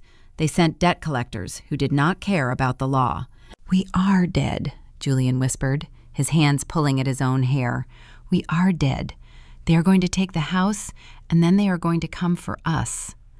The extended family, who had remained frozen in their seats throughout the execution, finally mobilized. The instinct for self-preservation overrode their desire for family unity. No one wanted to be in the crossfire when a Las Vegas lender came looking for $100,000 missing dollars. Aunt Sarah grabbed her purse, her hands shaking so badly she could barely grip the strap. She practically ran toward the archway, refusing to look back. Uncle Robert stood up, ushering his silent, wide-eyed children toward the front door. The cousins scrambled out of their chairs, abandoning their untouched plates of roast beef. The grand Sunday dinner imploded, transforming from a coordinated public ambush into a panicked, desperate evacuation. Within 90 seconds, the dining room was deserted, leaving only the three of us standing in the wreckage. Vanessa sank to her knees. Her designer dress pooled around her on the floor. She stared blankly at the hollow piece of costume jewelry resting near the gravy boat. Julian was leaning against the far wall, weeping openly, sliding down until he was sitting on the floorboards, his arms wrapped tightly around his knees. I did not offer them comfort. I did not offer them a lecture on morality. I simply reached forward and closed the cover of my navy blue binder. The satisfying snap of the ring's sealing shut echoed in the quiet room. I had protected my mother's legacy. I had defended my own integrity. I had balanced the ledger. I picked up the binder, tucked it under my arm, and turned toward the hallway. What are the consequences of defrauding a Vegas lender? I stood at the threshold of the dining room. The space that had been prepared for my public humiliation was now a graveyard of terrible choices. Vanessa remained on the floor, staring at the $39 piece of glass resting against the silver gravy boat. Julian sat crumpled against the baseboards, his hands covering his face, rocking back and forth in the shadow of the antique china cabinet. The illusion of their superiority had evaporated, leaving only the stark, terrifying reality of their financial exposure. I adjusted the navy blue binder under my arm. I looked at my older brother. "You do not get the ring, Julian," I said. My voice was calm, devoid of any lingering anger or pity. "You get the debt." I turned my back on them and walked down the hallway. I did not look over my shoulder. I opened the heavy oak front door and stepped out into the fading afternoon sun. The heat radiated off the concrete porch, but it felt clean. It felt like walking out of a contaminated environment into a sterile room. I unlocked my sedan, placed the binder on the passenger seat, and drove away from my mother's house. I left them in the ruins of their own making, trapped with the consequences they had engineered. The aftermath was surgical. In the actuarial profession, once a liability is fully identified, it must be excised from the ledger to protect the remaining assets. I did not wait for Julian to formulate an apology, and I did not wait for Vanessa to attempt another desperate maneuver. At 8 o'clock the next morning, I sat in the polished conference room of Francis Doyle, the estate attorney. I slid the navy blue binder across the glass table. Francis reviewed the bank statements, the expired notary registry, and the video transcripts. She did not express shock. Seasoned probate lawyers know that grief often strips away the polite masks people wear. By noon, Francis had filed an emergency injunction with the Clark County Probate Court. The documented $40,000 theft was presented to the judge. The ruling was swift and unforgiving. Julian was legally stripped of his status as co-executor. I was granted sole administrative control over the estate. Julian was formally barred from entering the Henderson property, and the stolen funds were registered as a punitive deduction against any microscopic fraction of the inheritance he might have eventually claimed. He was locked out of the castle he had tried to steal. But the legal maneuvering of the probate court was the least of their problems. The true devastation arrived from the Las Vegas underworld. Apex Capital Solutions did not operate on municipal timelines. The moment the hard money lender sent their independent appraiser to verify the physical collateral, the fraud was exposed. The financiers discovered they were holding a hollow piece of cubic zirconia instead of a rare cashmere sapphire. Lenders who operate in the shadows do not send polite letters of default. They execute rapid, devastating seizures. Vanessa and Julian found their own suburban home surrounded. The predatory syndicate initiated immediate foreclosure protocols based on the fraudulent terms of their bridge loan. The panic severed whatever fragile thread was holding their marriage together. When the walls fall in, thieves turn on each other. Julian blamed Vanessa for the gambling and the forgery. Vanessa blamed Julian for his cowardice and his failure to secure the real ring. They filed for a bitter, contested divorce within the month. Their shared assets were liquidated to appease the bookies and the lenders. They lost their cars. They lost their credit. They lost the very home they had tried to save by draining my mother's life savings. They were forced into immediate, total bankruptcy. Julian moved into a cramped weekly rental apartment. Vanessa was forced to move back into her parents' spare bedroom, stripped of her designer labels and her fabricated status. While their world burned down, I secured the genuine asset. Thomas, the veteran appraiser, assisted me with the logistics. A rare, unheated gemstone of that magnitude requires a global stage. We arranged for secure armored transport to an elite auction house located in Geneva, Switzerland. I traveled with the stone. The auction room was quiet, lined with velvet walls, and filled with international collectors who understood the true definition of rarity. When the lot number was announced, the initial bidding started exactly at the estimated floor of $250,000. But the pristine condition of the sapphire, combined with its verified, unheated provenance, triggered an intense bidding war between two private representatives. I sat in the back row, listening to the crisp, rhythmic cadence of the auctioneer. The numbers climbed steadily, surpassing all original estimates. The final strike of the wooden gavel echoed through the hall. The ring sold for $400,000. I did not use the sudden influx of capital to buy luxury cars or designer clothes. I returned to Nevada and contacted a local university. I used the auction funds to establish a permanent financial literacy scholarship in my mother's name. It is designed to provide full tuition for young women entering the fields of mathematics and economics. My mother had taught me how to balance a checkbook at the kitchen table. Now her legacy would teach generations of women how to read the numbers, secure their independence, and protect themselves from financial predators. The estate is settled now. The Henderson property was cleaned, staged, and sold to a lovely young family. The ledgers are closed. This evening, I am sitting on the back porch of my own home. The Nevada sky is shifting into a deep, brilliant spectrum of orange and purple as the sun dips below the desert horizon. A warm breeze rustles the leaves of the potted citrus trees near my chair. I raise my right hand to take a sip of my iced tea. Resting on my index finger is the faux vintage silver tone band. I kept the $40 cubic zirconia replica.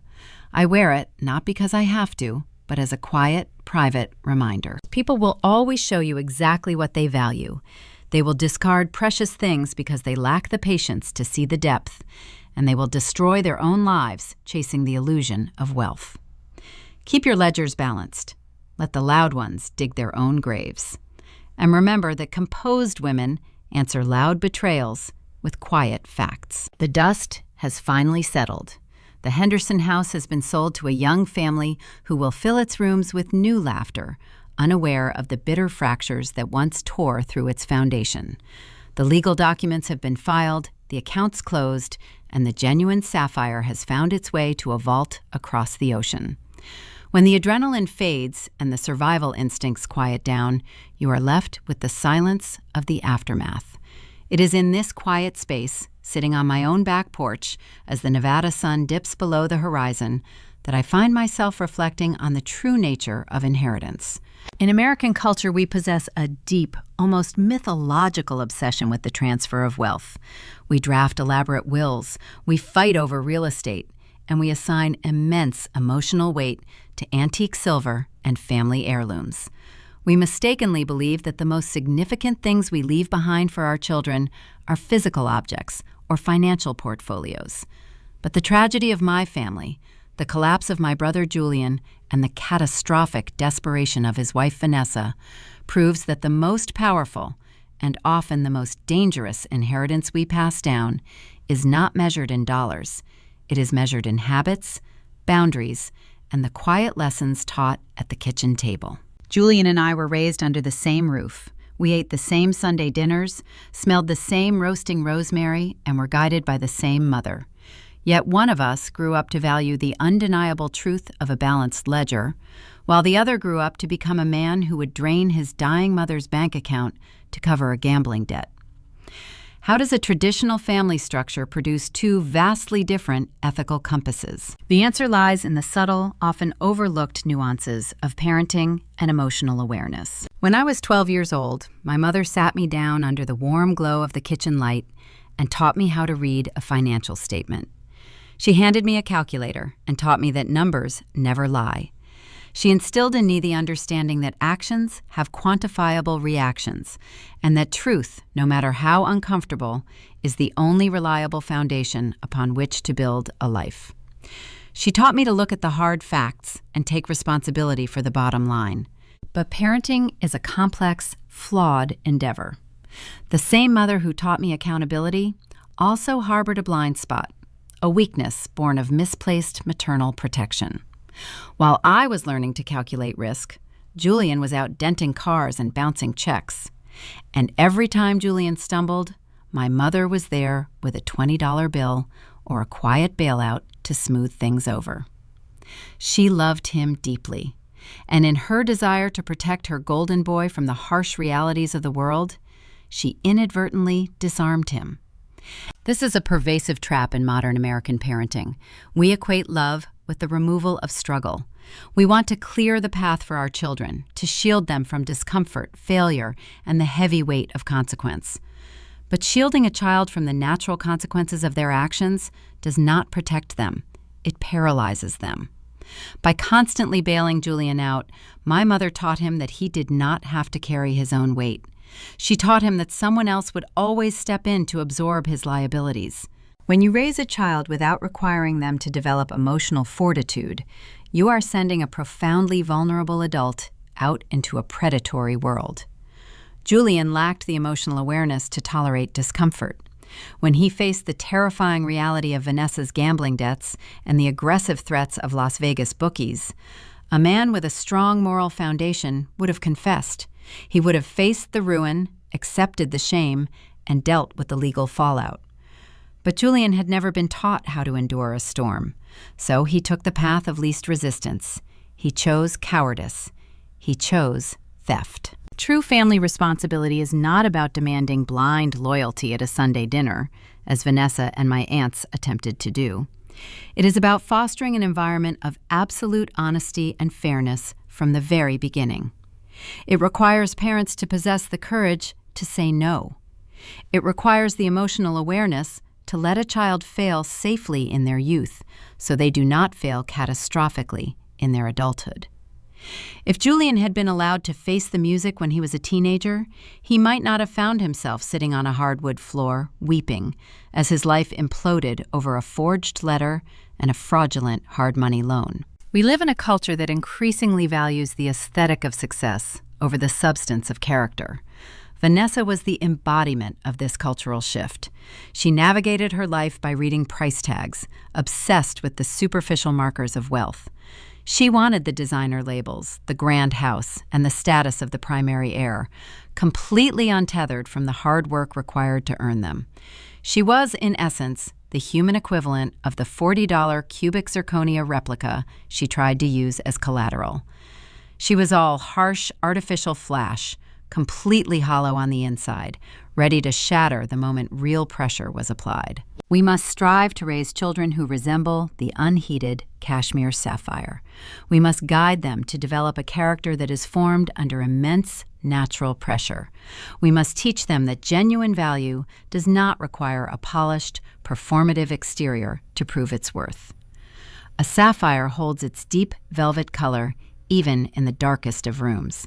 It does not need the artificial heat of an oven, just as a person of true integrity does not need the artificial validation of a curated social media persona or a stolen inheritance. Here at Pan of Vengeance, we tell these stories not merely for the thrill of the drama, but to dissect the profound psychological currents that run beneath the surface of our closest relationships.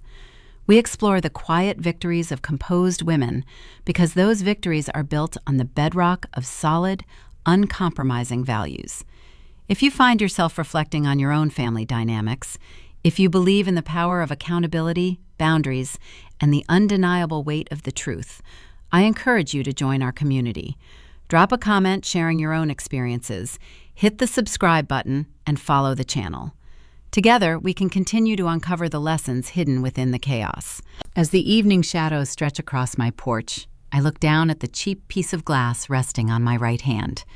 It is a quiet reminder of everything my family lost and everything I managed to protect. It makes me wonder about the invisible ledgers we are all balancing every single day. When you sit at your own kitchen table looking across at your children, what are you truly passing down to them? Are you teaching them to weather the storm, or are you just handing them an umbrella that will inevitably blow inside out? The habits we permit today become the character they will rely on tomorrow. And someday, long after we are gone, life will audit their ledgers. Will they have the genuine assets to survive the calculation, or will they be left holding nothing but glass?